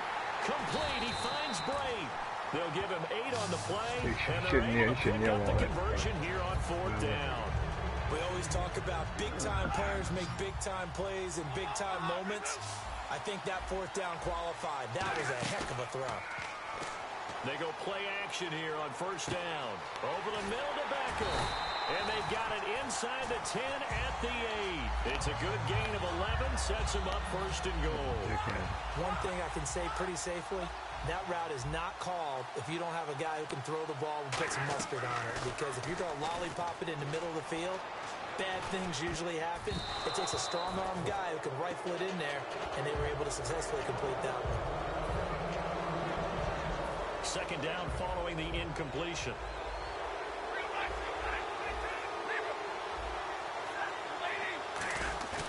Stafford going to throw it. Oh, no, he lost the football. And a big turnover there as his guys will get the football back. And the Steelers set to take the field. 1-possession game. Time very much a factor. How does the offense handle this situation? Well, in a lot of cases, they should be somewhat He's got a man complete. Now whistles come in. We're going to get a timeout here by the offense. It's just their first. They've got 2 more to use here in the final stages. Offense comes to the line now, 1st and 10. 5 wides in the game, 4 of them to the right side. Back to throw. He's going to let it fly. And, oh, a crusher there as it's intercepted. Picked off by Harrison Smith. And a big turnover there as his guys will get the football back. Here's the Detroit offense now as they head back out on the field. 2 timeouts remaining defensively, but a lot of coaches look at it similar to baseball with the intentional walk. And he can't get a throw away. He's taken down. Tahir Whitehead in there to drop him, and it'll be a loss of about 8.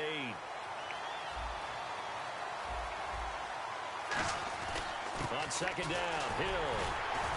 And he'll get this one up to about his 14. Well, as always, partner, an extreme pleasure to share a booth with you. I have to say, I am impressed at your discipline because you came here and you said you were not going to eat any of the media buffet. You made it to the end. You didn't consume a single calorie. I appreciate that. What you missed is me you going to the concession stand outside of your eyesight and getting it done that way. Look, I mean, they were serving the good stuff. I had to do it. Oh, man, but you're svelte, in good shape, but yeah, you cheated a little bit. We'll let it slide. I appreciate that. Always a pleasure to work with you.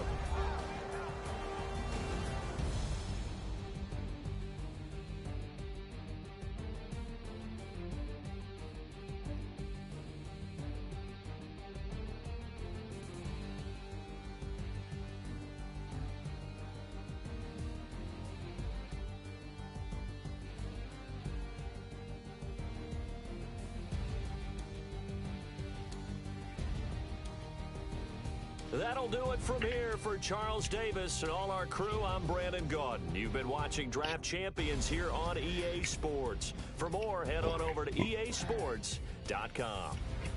From Minneapolis, so long, everybody.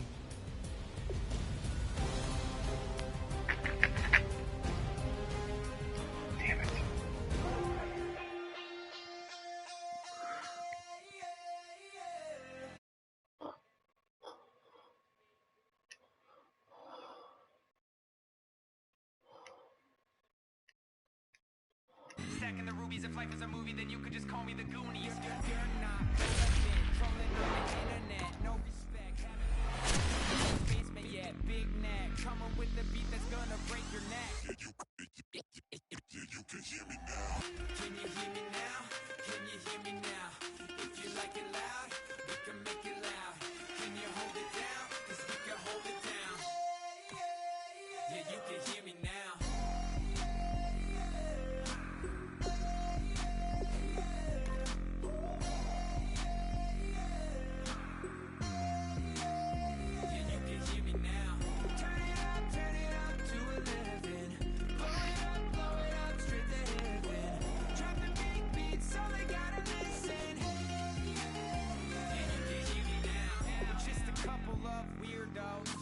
Coming to your city, sending bass into your earlobes, like your bleached out hairdos. We glowing in the dark, got the spark, about to flare the fuse. That's just how we do. Geronimo, parachute, skydiving off your parents' roof. Crew, saw the magician's assistant in half, like who the are you? Who the are you? Who the are we? We be the dudes who just come over to water the lawn. We don't say hi, we just come over to walk your dog. We nice like that, we super nice like that. You can hear me now. Can you hear me now? Can you hear me now? If you like it loud, we can make it loud. Can you hold it down? Yeah, you can hear me now.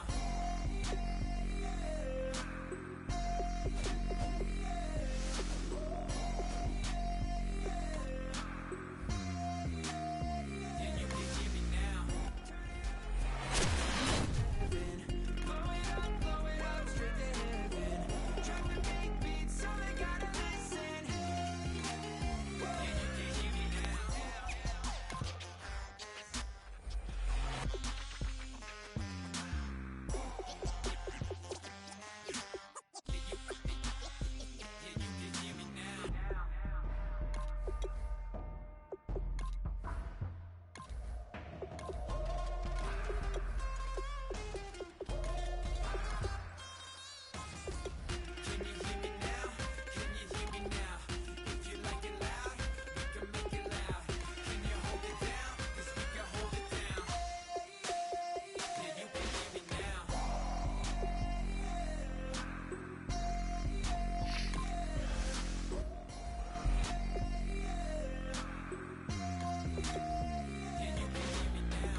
We've just gotten started here, and already these guys have been handed a really... Yeah, I think they got the best player there, and they got a guy that fills a big need, so that's an excellent choice.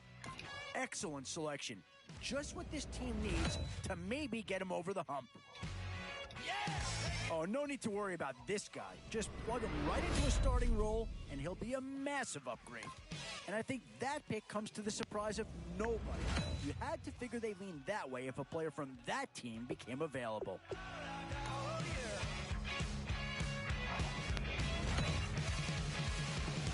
Still some big holes remaining to be. One thing this team's going to need is some leaders, and they've got one right here.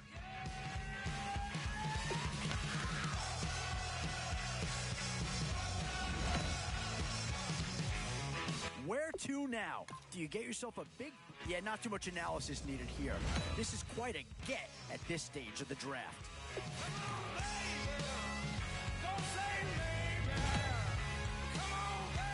Still a few holes on this roster, and not a lot of time left to do anything about it. And now, which side of the football will they address here? Some interesting options either way. These are tough decisions here, offense or defense. Yeah, maybe not the pick that's going to change this team's fortune, but he is an improvement over what they had.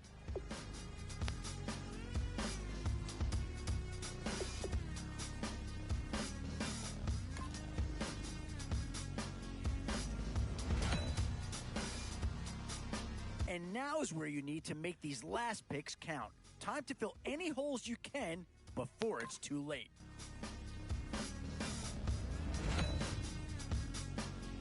Yeah, here's a spot where the fan base would be clamoring for a skill player. But do you listen to him or go after someone who can help you up front? Oh, I tell you, you're not going to get too far in this competition without a superstar or two. And this guy right here certainly fits that billing.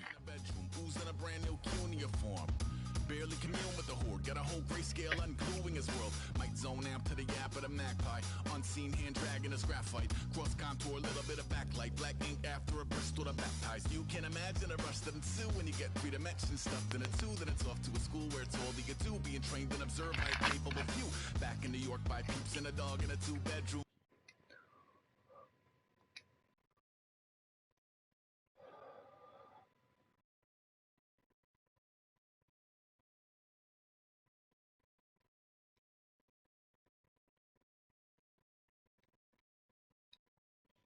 Plus, rhyming and stealing and being a clod. Distractions, freedom, a rod.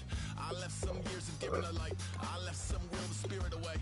I let my fears materialize. I let my skills deteriorate. Horn about a thought of what I should have been. Continuing a mission that was rooted in a 20-year affinity and rickety condition with an ID crisis. Snap on the front lawn, look up in the sky. It's shapes falling out of the fringe. All heart though we would have made cowardly kings. They will chop you down just to count your rings. Just to count your rings, just to count your rings. And now we're colors pouring out of the fringe. All heart though we would have made cowardly kings. They will chop you down just to count your rings. Just to count your rings, just to count your rings. Used to paint, hard to admit that I used to paint.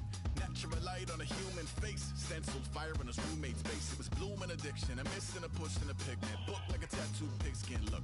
Pinhead kids in a minute. Drank Kool-Aid from a tube of acrylic. And I grew up in a linseed oil ever linen. Joy to the poison, voice to the resin. Cat Capture a map at a gesture. Back up, add a little accurate fat to the figure. Redo that, move that inward. Zinc white lightning shoots from his fingers. Studios drone with illusion and tinctures. Stay tuned for the spooky adventures. You can imagine the stars that align when a forearm starts foreshortening right, or a torso hung on a warping spine of a portion. Reads as warm and alive. Routine day with a dirt cheap brush. Then a week goes by and it goes untouched. Then 2, then 3, then a month, and the rest of your life to beat yourself up. I left some seasons in the fall. I left some work to bury your life. I let my means of being dissolved. I let my person curl up and die. Eating up his innards and unfeasible anxiety is brutally committed to relinquishing his privacy, aligning with the trials of the anti-Midas. Snap on the back lawn, look up in the sky. It's shapes falling.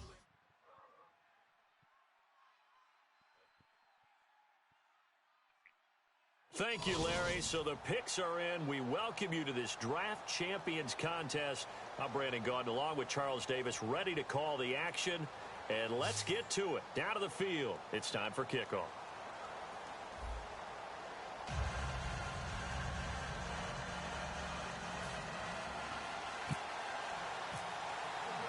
They met here on the opening Thursday of 2015, and they're at it again here. The Steelers and Pats are underway.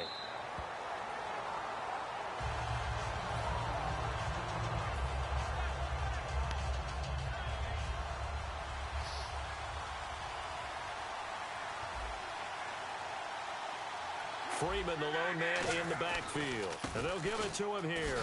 And he is going to lose yardage here. A loss of a full 3 yards, and now it's second down. And the offense there, the O-line, everybody really on offense, they were just manhandled at the point of attack. Yeah, you could pretty much call them all out, couldn't you? Almost by name, right? That was a very tough sequence for the offensive line. But how about that defensive front, creating a new line of scrimmage and creating a lost yardage possibility. And he goes out of bounds across the 40-yard line. You call it a gain of 19, and it moves the chains. Let's make this one simple. What a catch, especially the finishing part of getting his feet in bounds, toe tapping, and, of course, foot dragging. A little tapestry, if you will. Oh, I like it. Now a hit and lock. Lost the football. It's out. On plays like this where the ball comes free, it's often unusual for the team that lost it to get it back. Because this is the quarterback. The ball gets away from him.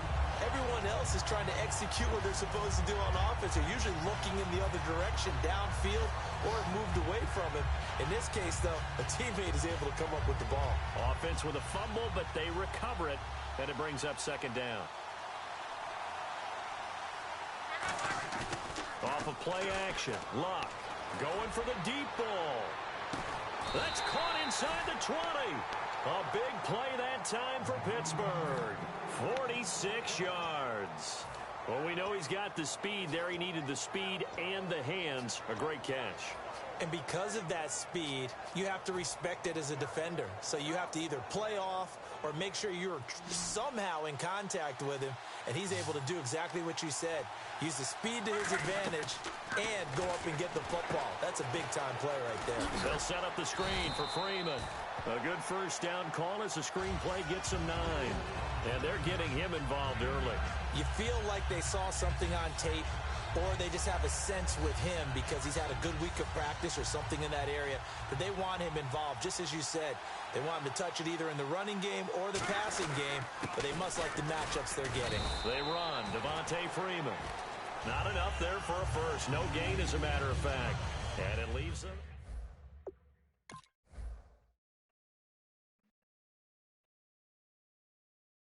Figure out what they want to do. Do they challenge their offensive line and try and run it? Or do they go ahead and concede that this is a tough defense and put it in the air?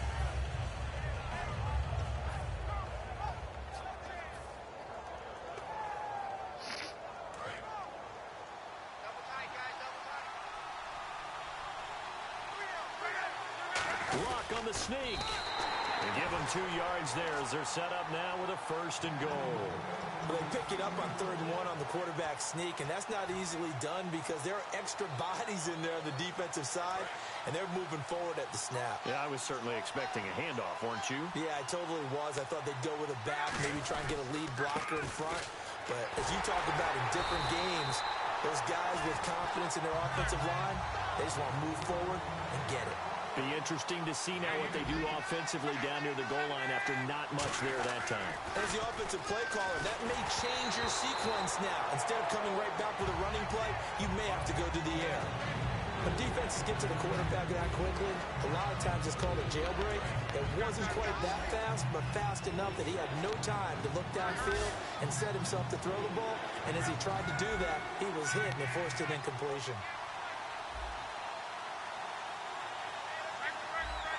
Defense may be thinking pass. They come out in the nickel on 3rd and goal. A bullet throw, but incomplete. So on comes Cairo Santos now for the field goal try. From the right hash here, should be an easy one. And Santos able to put this one up and through. It's good. And the Steelers will jump out to a 3-zip lead. And that field goal caps an 11-play drive. That's a lot of offense to run to only get 3 points, but they'll take them. Anytime you can put anything on the board, you run to your sideline somewhat happy. And he'll get across the 20 before he's brought down at about the 23-yard line.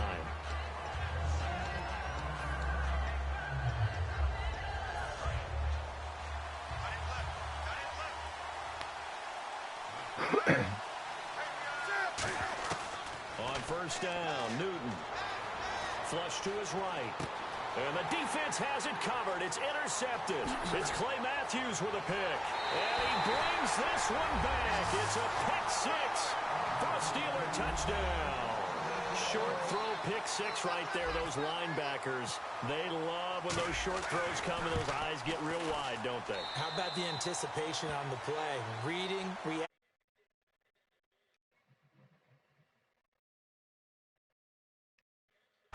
And take it in the opposite direction. So they throw the pick 6. They'll get another shot at it now as this one's in the air. This fielded a few yards into the end zone. And the decision to bring it out is going to cost him about 7 yards all told as he's taken down back shy of the 20.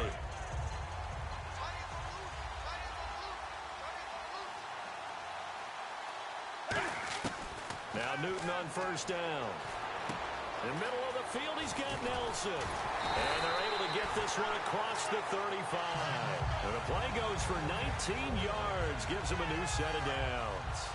That looked like a pretty good route combination there because you've got to find a way to clear the guy running the drag.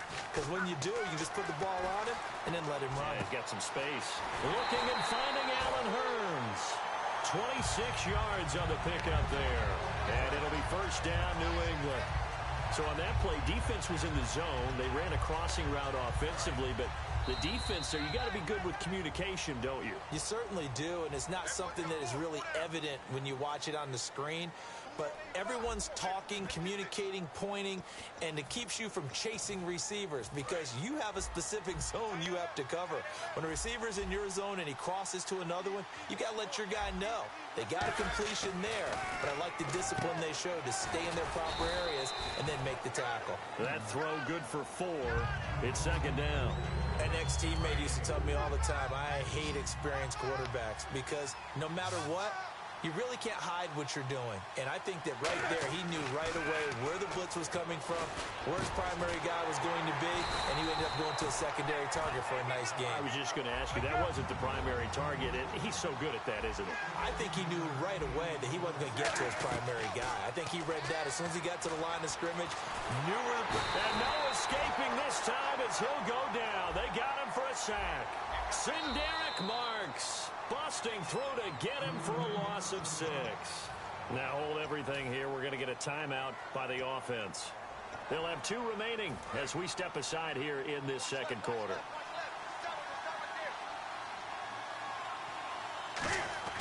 Here's Newton now on 2nd down. Oh, he dropped it. They were looking for him in the middle 3rd. He couldn't catch it. Now 3rd down. It looked like they had something there, but I think that he was thinking about running with the football before he actually hauled it in, and that led to a big drop. 3rd and long. It's Newton. Open man. It's Vernon Davis. And a nice gain of 21 yards. And in a lot of ways, that catch is expected. Red zone presence. And that one was realized there. You've got to find your tight end in that situation. First and goal at the 3-yard line now. They'll run for it with Peterson. It's a gain of a yard, and it'll set up second and goal.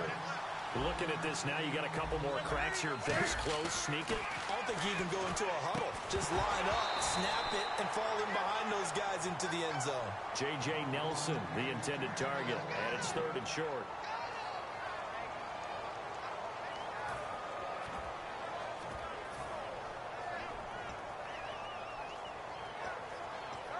Now, do you put it in your quarterback's hands again? That's the question here on third and goal. Here's Peterson on third and goal. What a stand so far defensively, and now that's going to bring up a fourth and goal. Partner, it's decision time now. I know it's still just the second quarter, but you have an opportunity to either kick the field goal. And this is caught. Touchdown, Patriots. Quincy Enunwa from a yard out, and the Patriots have cut it back within a score. Big fourth down conversion for the score and the defense. That is a tough pill to swallow. Big time for them. How about them just deciding to go for it on fourth down? And, okay, forget the field goal, because that looked like an easy 3 points.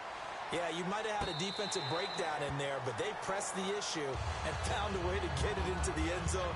Give them big credit for that. Now the Steelers offense gets ready to get back onto the field. And last time they got 3 points, but it was a chip shot field goal. And when you go to the sideline after a chip shot field goal, maybe the offense not too happy.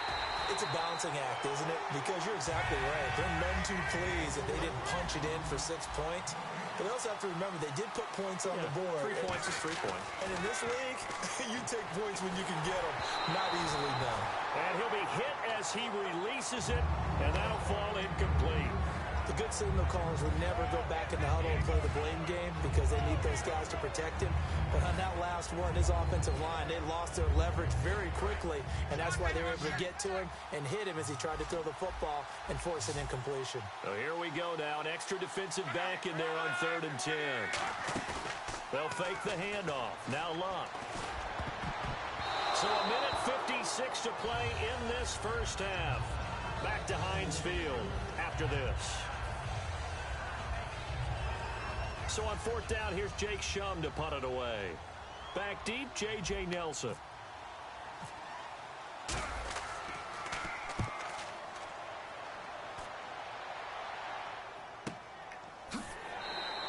Officially, that'll go as a 52-yard punt. Not too shabby. And out will come the offense as they take over. Now the Patriots offense, they work their way back out onto the field. And that last drive, a long drive, but not just that. They had a great air attack going. Do they stick with that?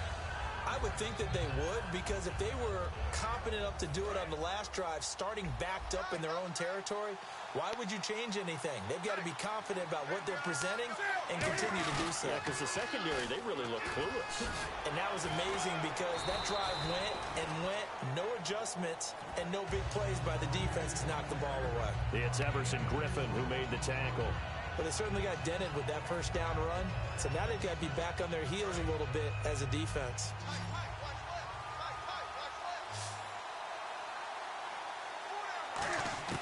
To throw on 2nd down is Newton.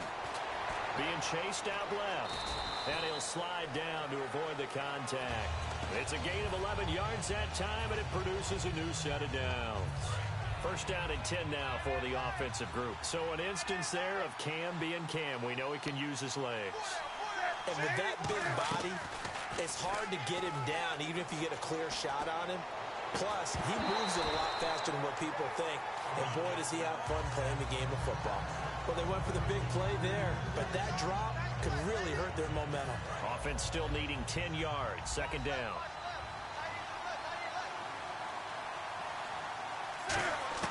Back to the air, Newton on 2nd down. Nowhere to escape, and he goes down. Now the Steelers put a stop to the action with a timeout defensively. It's just their first, so they'll have 2 remaining here before we get to halftime.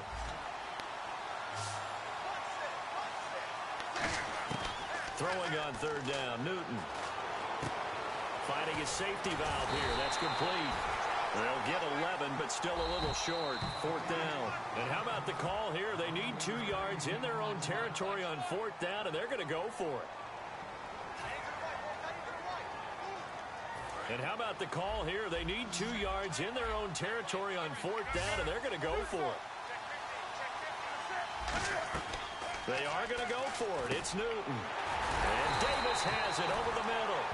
5 yards on the pickup. And on 4th down, they're able to convert and move the sticks. Looking to speed things up here, going with some tempo. They go play action here on 1st down. He's going to wind up and air it out. And he bats it away, and it falls down incomplete. He was looking for Quincy Noon with that time, and that'll bring up 2nd down. Fans do love the long ball, don't they? And he already found his guy once. Tried to give him another chance there, didn't he? Yeah, he did. Couldn't connect, but as you alluded to, he does have that touchdown from earlier, trying to keep him in the rhythm. And he's brought down. A nice pickup there of 11 yards, and it'll move the sticks.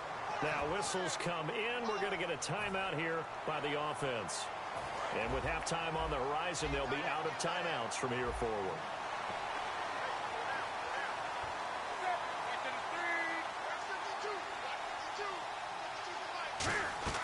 Now a play fake here on 1st down. Surveying the field. He's going to float this one deep right side. Oh, he had 6 points in his hands there. Couldn't hang on. 2nd down. I'm not quite sure how he wasn't able to hold on to that one in the end zone. A great opportunity lost, but a lot of relief for the defensive guys. When they get into film next week, they're going to want to know what happened. Where was the breakdown that almost allowed a touchdown? To throw is Newton. And that is incomplete, stopping the clock with 5 seconds to go. Looked like they had an opportunity for a big play across the middle, but he didn't have the concentration or the focus necessary and dropped it before he could haul it in. The Steelers insert their nickel defense on 3rd down. Yeah, they add a DB. A final shot before the break. Newton. He's going to look deep down the field. Now a clash of bodies here, and it's intercepted. Picked off by Champ Bailey. And he will be brought down as time has now run out on this first half of action. So both teams have their marching orders, and we'll get going again here in quarter number 3. Here's Harris to return it. And he will be brought down here at about the 17-yard line. The Patriots offense now, they work their way back onto the field. Looked like they had something going last drive. Then the interception happened. Will they recover? The memory they need to keep with them is that they did have something going. They were moving the ball on offense, had a nice sequence going. Don't worry about the other part. You can't get that back. Let's go back to what you were doing well before. I thought you were going to say they need to have no memory, but remember the good part, forget the bad. I like that even better. On 2nd down, Peterson. And not a whole lot to speak of there as they'll bring him down shy of the 20. He only got a couple on that one, so not a ton of help. They'll have a 3rd and 8 forthcoming. And quickly, they get to the line. Throwing is Newton. Open man, it's Vernon Davis. And he's got the first before he's brought down at the 39-yard line. So the offense has it 1st and 10. And he's the epitome of what we call the move tight end. A guy that you can line up anywhere. In the slot, out wide, in tight. And look at this. Cam Newton intercepted a 3rd time. Picked off by Landon Collins. First possession of the 3rd quarter, an interception, so maybe a second-half tone setter. Indeed, and not the tone they wanted to set. That's the equivalent of running out the wrong door and running into your pool instead of running out onto the field. A real dud for that one. Has that happened to you before? No, but I've heard stories about teams actually doing that back in the good old days. And they're going to speed things up here. Play action. It's locked. And he takes a shot on the release as this will be incomplete. Well, the great coach has said football is really a simple game. Rush theirs, protect yours. And he's talking about those guys throwing the football. In this situation, the rush one, hitting the quarterback and forcing him into an incompletion. Throwing on 3rd down. Luck trying to lay one up deep. Oh, incomplete. Nearly the pick they needed. They would have loved one there, but at least it does get them to 4th down. Well, they haven't had a whole lot of success in the passing game here. Now, in the second half, he's thinking, I guess maybe just take a shot deep. I think you're right. Almost looking for a bailout, isn't he? Can my receiver go up and make a big play for me? Can I create a penalty downfield, maybe pick up an interference call and get that yardage downfield? Anything trying to get going again, but you're right. He definitely took a shot. And the Patriots gearing up to go now. And following the interception, we'll see what they can put together on this drive. I'm here, my old college coach right now. He always used to tell us before every game, the team making the fewest mistakes will win. What they're hoping is that last mistake is their only one of the game. Coaches, that's all they talk about, turnovers. And now look at this. Big gain, but a fumble. And it's picked up by the Steelers. And they'll set up shop right near midfield at the 49-yard line. The Steelers offense now, they head back onto the field. And they're coming off a 3-and-out, my friend. Then they've got to look at that play sheet and go to a spot that they haven't gone before. Time to shake things up a little bit to try and get this offense moving. Okay, so how do you do that? How do you shake things up? You look at what you've called before, realize it hasn't worked Go to so something well, else. and maybe you try and find one of those special plays from one of your better players, and maybe try and hit something big and get things going in the excitement area. He's going to float this one deep right side. Oh, he almost had it for the pick. A great chance there for the interception in the end zone. Instead, third down. And the offense looks to pick up the first here on third after that incompletion. Now it's Luck. They'll set up the screen for Freeman. And that play goes nowhere. Taken down, losing yardage at the 50, right at midfield.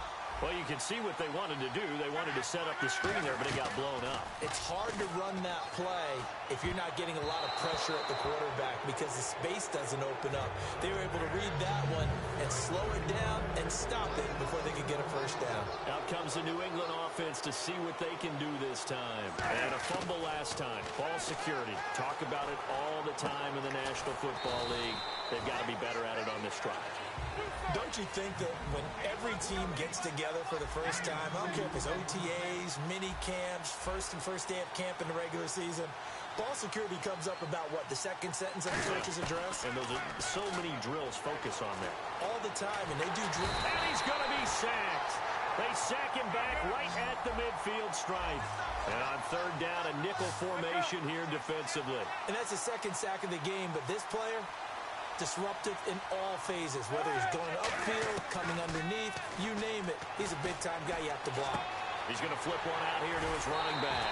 And this time he's able to take it down to the 42. Feeling like they're not quite in field goal range yet. They're going to go for it on fourth. A short game that doesn't get them the first down brings up a fourth down situation. Really nice job defensively. They knew where the sticks were. They got the stop before. Bill O'Brien rolls the dice, but to no avail. And this Steeler defense able to come up with a stop.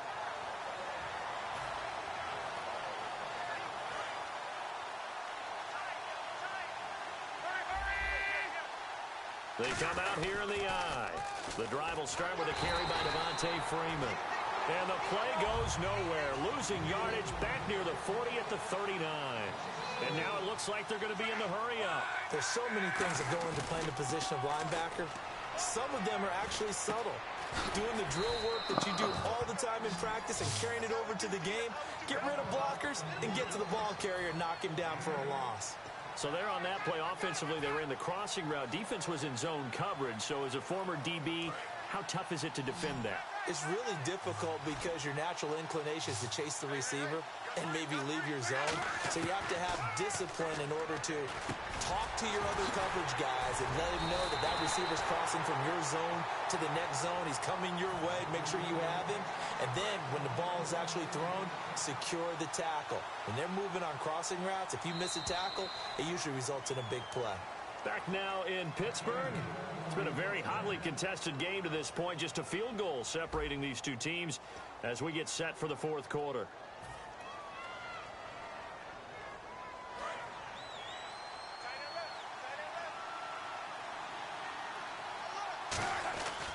This is Freeman on 1st and 10. And he's swallowed up right near the line of scrimmage. Just a yard on the first down carry, so it's 2nd and 9. Now the offense moving quickly to the line.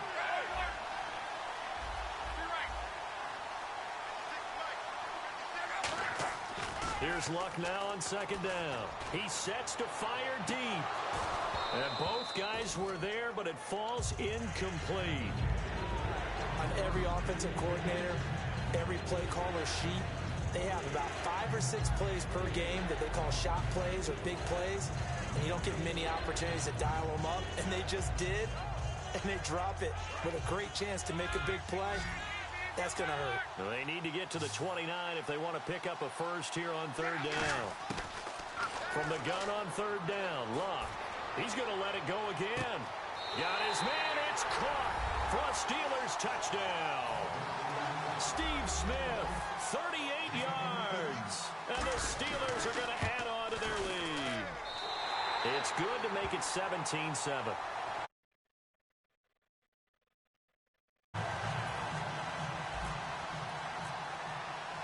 Here's the Steelers kick team as they'll boot this one away.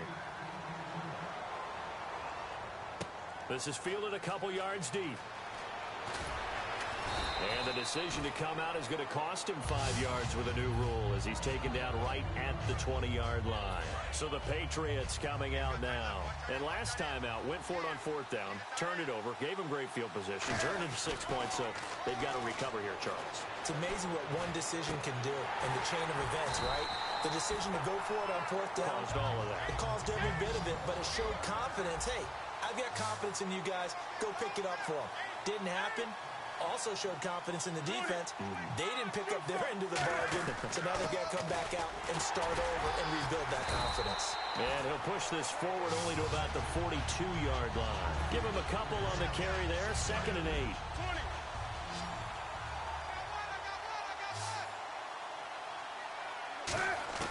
On second down, here's Newton. Throwing for his running back, and he's got him complete. Give him 8 on the play, and they'll be faced with a 3rd and inches. I know most of the time when the ball's in the air, you're thinking wide receiver, tight end, but running backs, they can be a big part of any passing offense nowadays. Here's Newton. Dancing to his left. He can run for it, and he will. And he'll go down inside the 45 before going out of bounds. Well, that's a nice job right there. He's looking downfield, but with no one open, he takes off and tries to run for it. He gets to the sidelines and gets out of bounds with a first down. Now a first down throw for Newton. In the middle of the field, he's got Nelson. And he gets this inside the 35-yard line. And that's one of his advantages of a passer, is it not? With his height, setting back there in the pocket, firing it over the middle, he can really see everything clearly. It is, and I know that other quarterbacks get it done different ways, all right? You don't have to be his height to make a great play. But what he does is he takes away having to make those slide steps in the pocket to find angles to throw the ball through. He just throws right over the top of it because he can see everything, and sometimes that saves time and gets the ball to a receiver quicker. Now they go screen. It's complete. Time for a break. We're back to finish this one off after this. So here we go, 1st and 10 now.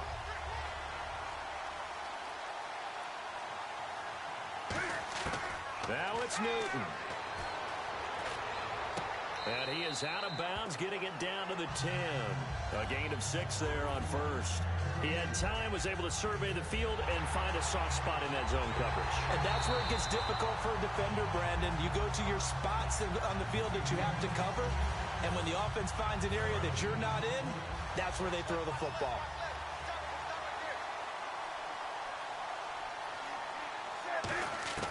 Newton. This will be caught at the 2. And he couldn't quite get there. Tackled down at the 1. They're going to hurry back to the line now. Good route, good pickup for first down. And he keeps fighting his way into the end zone for a Patriot touchdown. Adrian Peterson taking it in. And the Patriots are back within a score. And this is up and good to make it a 17-14 game. Boswell now to kick it away after the touchdown.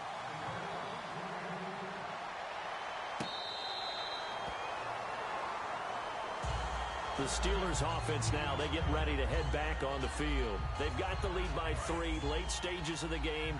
What's the message here? Just hang on to the football? Is it that simple? That's exactly right, because ball security is paramount. And you got a small cushion. A field goal can tie you, but Now we're going to get a timeout here called by the Patriots. 2 Patriots there to bring them down.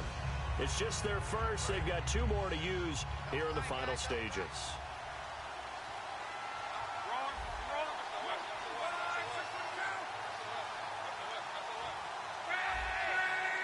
They come out here in the eye. Here's Luck. And he fires one incomplete. They were looking for Johnson that time. 3rd down here. they tried to make something happen, but that one came up incomplete and really wasn't a good-looking throw. Yeah, maybe even go as far as to call that a little ill-advised. Yeah, I would say so. I think that's the right phrase for it. Definitely ill-advised. Just wonder about his mechanics right now, you know, and that's the tough part. You do so much stuff in practice to make it repetitive, but it has to repeat under pressure, whether it's pressure from the defense or just the pressure of playing the game. Luck now to throw. He's going to air one out. So they took a shot there on 3rd down, couldn't get it. Now it's 4. I know exactly why he tried to throw the ball to Julio Jones there. He's never considered covered. He's either too fast or too strong. You always try and get it to him. Especially on those deep passes.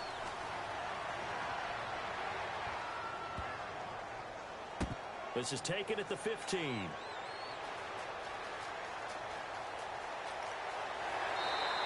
Well, he wasn't too far from breaking that. Officially, give him 15.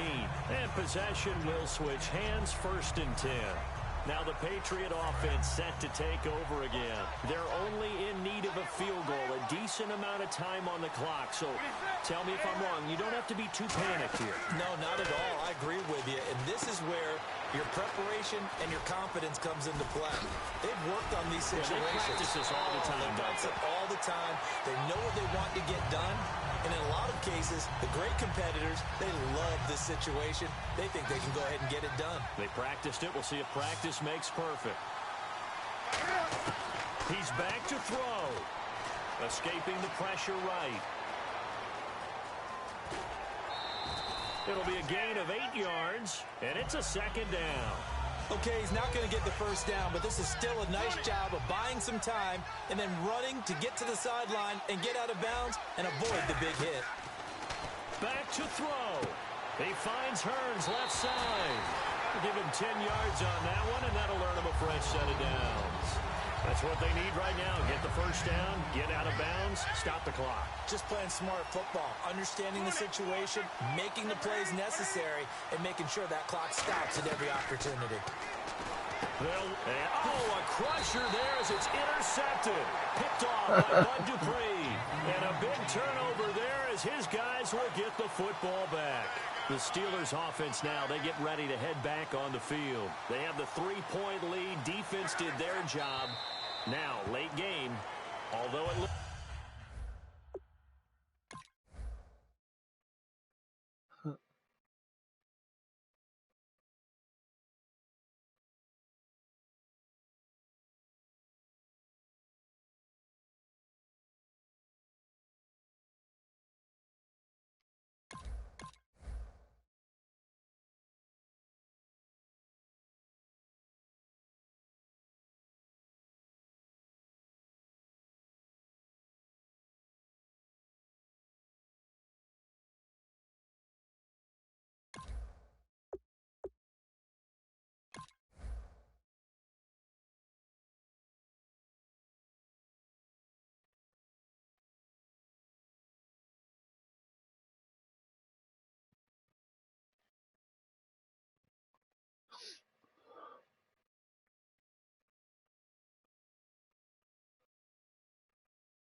Looks good. You know the coaches, they haven't counted this as a victory yet. I agree with you totally. Big applause for the defense, but no one is taking their headset off on the sidelines.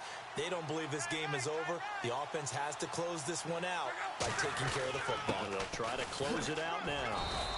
He gets them a little over half of what they needed. Now they're looking at a 3rd and 5. Now whistles blow, and the Patriots are going to take another timeout. That'll leave them with just 1 remaining in this 4th quarter of play.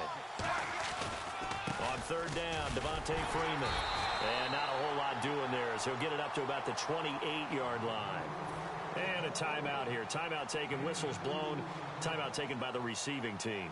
It'll be their 3rd and final timeout, so as they talk things over, we'll step aside. He gets this one away, and boy, it's another boomer. Fair catch signaled for and taken just shy of the 30-yard line. A 40-yard punt, no return. And there'll be time for maybe one final play before we hit triple zeros.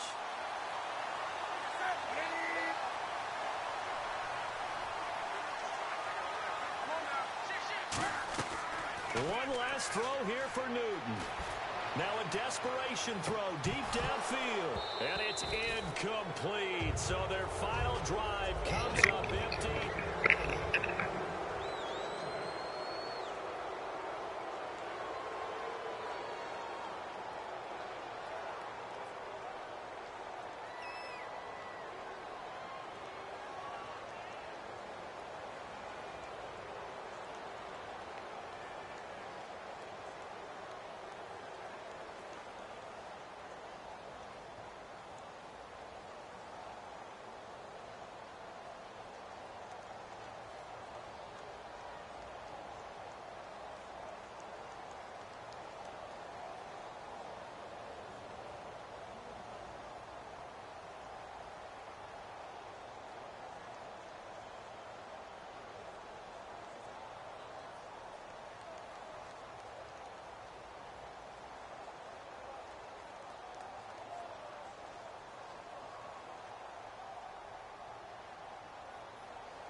Thank you very much, Larry Ridley. I'm Brandon Gaudin with Charles Davis. We are ready for this draft champions matchup as you get a quick peek at some of the stars in today's game. We're ready to go. Let's get down to kickoff.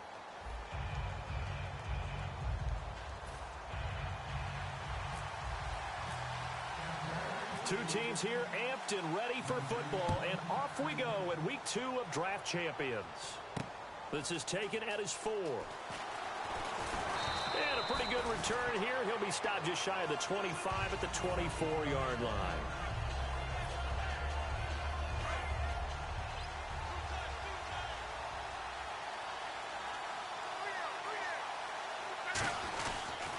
They'll run for the first time with Devontae Freeman.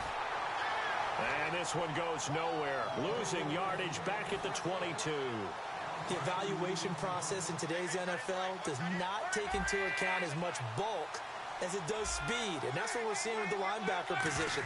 Those guys that can run, they can play at any spot because they can make plays on the opposite side of the line of scrimmage. They get 7 there on the screen. It'll set up a 3rd down. And at his size, he's a smaller back. You can get him to football. He can kind of get lost, make someone miss. It's good for him. Yeah, it's great for him. I like what you said there. Sometimes he gets lost in the traffic a little bit, but get him out in the open field into some space. Dive plays to his strengths the best and keeps him out of it where all the big boys are. You know, make him make someone miss in the open field. Fresh set of downs here.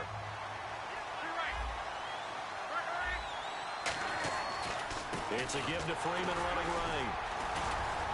And he'll take this one up close to about the 45. A gain of 3, 2nd down. Now it's 2nd and 7.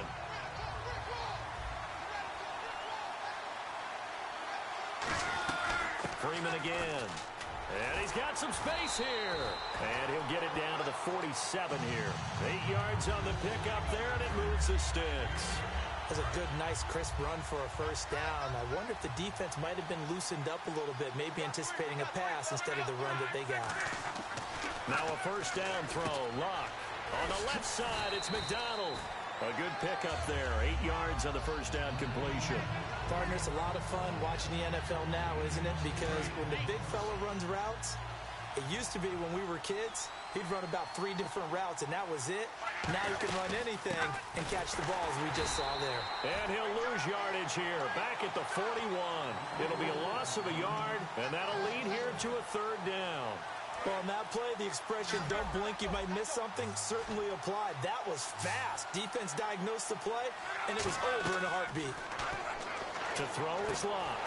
They'll set up the screen for Freeman. And that play will go nowhere. Losing yardage back near midfield at the 49. I love the intelligence the defense just showed there. Read their keys, saw the screen developing, ran to it, and smothered it. What a 3rd down stop by them. And this is incomplete. Boy, it looked like he had it and dropped it. And this defense delivers a turnover on downs on the very first drive of the afternoon. The former Indiana Hoosier here, Tevin Coleman. And he's going to be brought down inside the 45 at the 43. Just what you want on a 1st down run. Call it 8 yards. And it's 2nd and 2. Less than a minute to go here in a scoreless 1st quarter to this point. First play of the drive. Let's give credit all around. Excellent blocking. But the guy carrying the ball, he was the finisher. A really nice run. Oh, the ball comes out on the hit, but they'll say it's incomplete. They were trying to get it there to Michael Floyd, and it's 3rd and short. They got pressure there and only rushing 3. And there's a defensive coordinator right now who is celebrating not just getting home with 3 there, but realizing if that's the type of pressure he can get in the entire game, then his pass defense is going to be excellent. You're dropping 8. Where are you going to go with the football? They pick up 12 on the play there, and they move the chains. Coaches always harp on the quarterback reading the defense and getting it to the open man. That's good recognition there. And how about what he did after the catch? Yeah, hit your tight end, let him get some rack. Yeah, when he gets moving, not many guys want to come over and put a hit on him, do they? Over the middle, he's got Tim Brown. The completion good for 3, and it's 2nd down.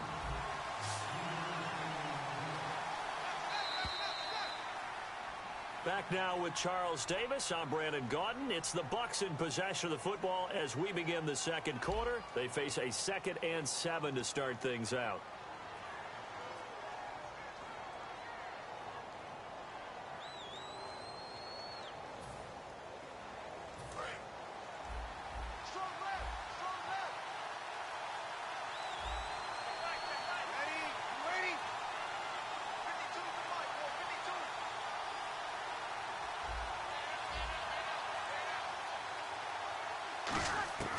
Breeze to throw again. And incomplete there. A nice hit. Jars the ball free and brings up 3rd down. And he's certainly not a guy that drops that football very often. Indeed, because that's a bit of a surprise. I know he's in the middle of some traffic and people, bodies all around him, but he usually has the focus to haul that one in. They got to get to the 20 to keep the drive alive on 3rd down.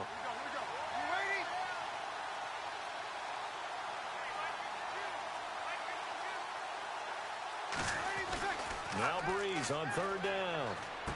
Out to the flat. That's complete to his running back. And he'll go out of bounds down inside the 15-yard line. It's a pickup of 15 and a fresh set of downs. We can talk all we want about football being a game of strength and brawn. It's also a game of mismatches, and they're trying to create one there, getting it to their back out of the backfield to make a bigger play. As we often say, get it to him in space, let him use his leg. Yeah, if he can get a matchup against a linebacker or maybe a defensive end dropping out in a zone blitz, he's going to win that battle just about every time. This is Coleman, and he's going to be hemmed in and brought down right at the line of scrimmage. Just a yard on the pickup there, and it'll bring up a 2nd and 9. Breeze to throw on 2nd down. Over the middle, and it's incomplete. Tim Brown, the intended target, and it's 3rd down. I think that's a big-time play there because the slant route is really hard to cover because the timing is so quick. But able to see it, diagnose it, and get to the football, that's why I was able to bat it away. Now Breeze. And incomplete. The contact made the ball roam free and brings up 4th down. So the offense off the field. On comes the kicker, Josh Scobie.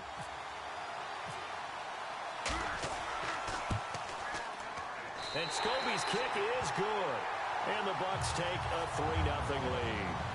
So after slogging through a scoreless first quarter, we have action on the scoreboard. A field goal makes it 3-0.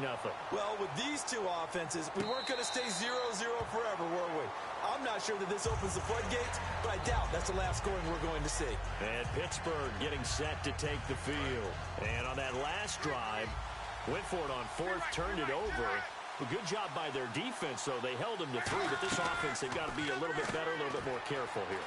And sometimes when you see these calls on 4th down, when they decide to go for it, it's not necessarily the coach saying, I believe in my offense. Sometimes the coach saying, I believe in my defense. I can afford to go for it here because if we don't get it, I don't think we'll give up more than 3. And that's exactly what happened. You think that factored in? I do. I think that he had that in his mind going into the game, that I'm going to be aggressive on offense because I know I've got a defense that can hold up their end. It's a gain of 14 there. And the Steelers are going to have a 1st down. Freeman again, a 1st down carry. And past the 30, down to about the 27. 9 yards is the pickup there, and they'll have a 2nd and 1. Just 1 yard to go here on 2nd down. This drive is turning into an extended one, and the guy carrying the ball, he's becoming more like a body blows guy. Every carry is putting some damage on the defense. So after a while, I'm not too sure how many guys are going to want to run up and tackle him.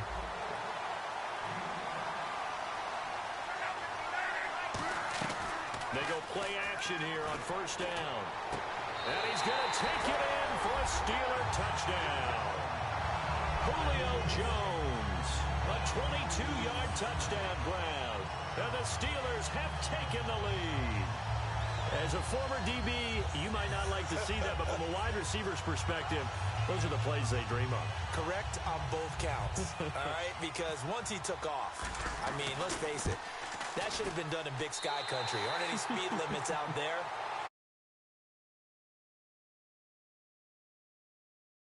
Trying to chase it.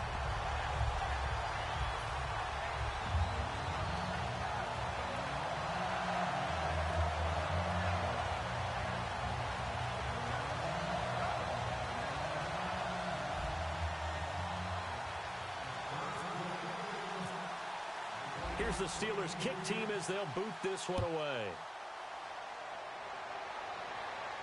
Tyler Lockett now with a return. And not a bad return here. He gets it out to the 25-yard line. So out come the Bucs now. And they had 3 points last time, but they didn't want 3 points because they were well within range of scoring a touchdown. We'll see if they can do better now. I'm with you on that one. Let's just go ahead and be frank about the whole thing. The only one happy about the 3-point. The kicker. Exactly. He put it through the post. That's going to help him at contract time. But that offense, they're thinking, let's get in the end zone this time. I don't know if that helped him at contract time. You could have kicked that one through. I don't know about that. Toe bash. I don't know about that. Super toe. Throwing now is Breeze. And the pressure gets to Breeze as he's taken down. Emerson Griffin in there to bring him down for a loss of 7.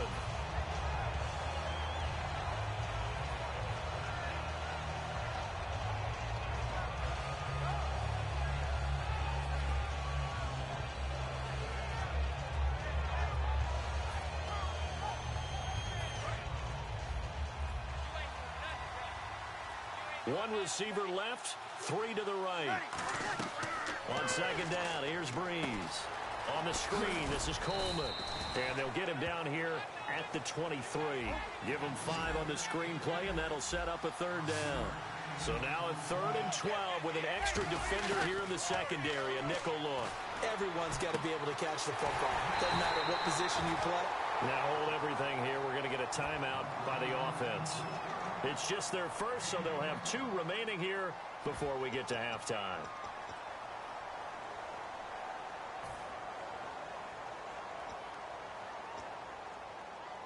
So after that big gain, let's see what else the offense has up its sleeve. Brown, the lone receiver, left.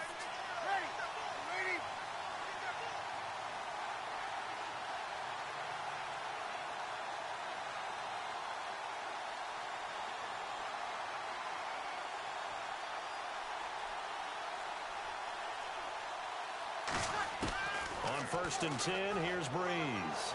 He's got time. He's going to sling this deep. A fight for the football, and it's intercepted. Picked up by Janoris Jenkins. And a big turnover there as his guys will get the football back.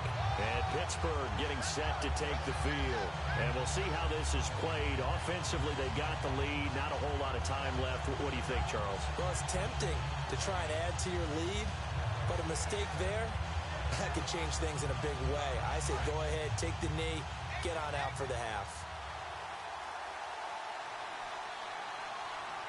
Freeman, the lone man in the backfield. Luck now to throw. He's going to launch this thing. And is this intercepted? It is. It's intercepted. Picked off by Jamar Taylor. And they will take over at the 29-yard line. And Tampa Bay trots out there now. And what do you think goes on here in this situation? If you got the football, you're trailing, you're back in your own territory with just a little time. Do you try something? You're thinking about jump-starting your team, right? You just mentioned it. They're down. They're trying to get back into the game. But you got to figure, if something goes wrong, you may have put yourself in a spot where you may not be able to come back in the second half. Managing risk. Nowhere to escape, and he goes down. Now the Steelers put a stop to the action with a timeout defensively. It's just their first, so they'll have 2 remaining here before we get to halftime. They come out 5 wide, 3 of them to the right side. Breeze now to throw. He's going to let this one go deep. That's going to be knocked away and incomplete. That was a long pass attempt downfield, and the ball was popped up in the air. And how come things go from really fast to almost slow motion when the ball's up in the air and the defender's unable to haul it in before it hits the ground? Just a 1-yard gain on the play, and that'll mean a call to the punt team as it's 4th down. I like what they were thinking on defense. Just guard the first down sticks. Don't let anyone pass that. Didn't matter with it. Looking for Lockett, and it's intercepted. Picked off by Landon Collins. Oh, shifty. Whoa. So that's back-to-back drives where they're throwing an interception. Ordinarily, we look at the offense and say, what's going on with your scheme? Maybe we should look at the defense and just give them a whole lot of credit. They've got them frustrated right now. And they'll start this drive with very good field position.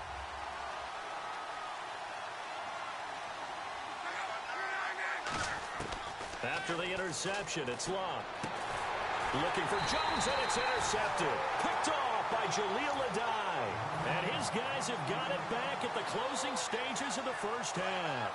And Tampa Bay trots out there now. And you got to think, if this is anything other than just taking a knee, I'd be very surprised. Yeah, they've got enough to talk about at the half. Why do anything else? Just get out of there. They begin the drive with Coleman. And not too much going there as he'll get it up to the 23-yard line. Give him 3 on first down. It'll set up a 2nd and 7.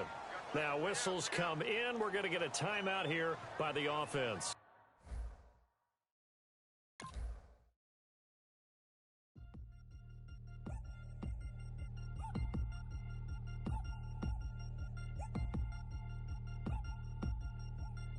Three chains. Caught up in my, put your head on backwards, then skate off after engaging laughter about what just happened. Napkins get sent to mammies, is that too graphic? Catch you in traffic, you sitting dappy like stealing candy. My ceiling's absent, my wheels are massive, my friends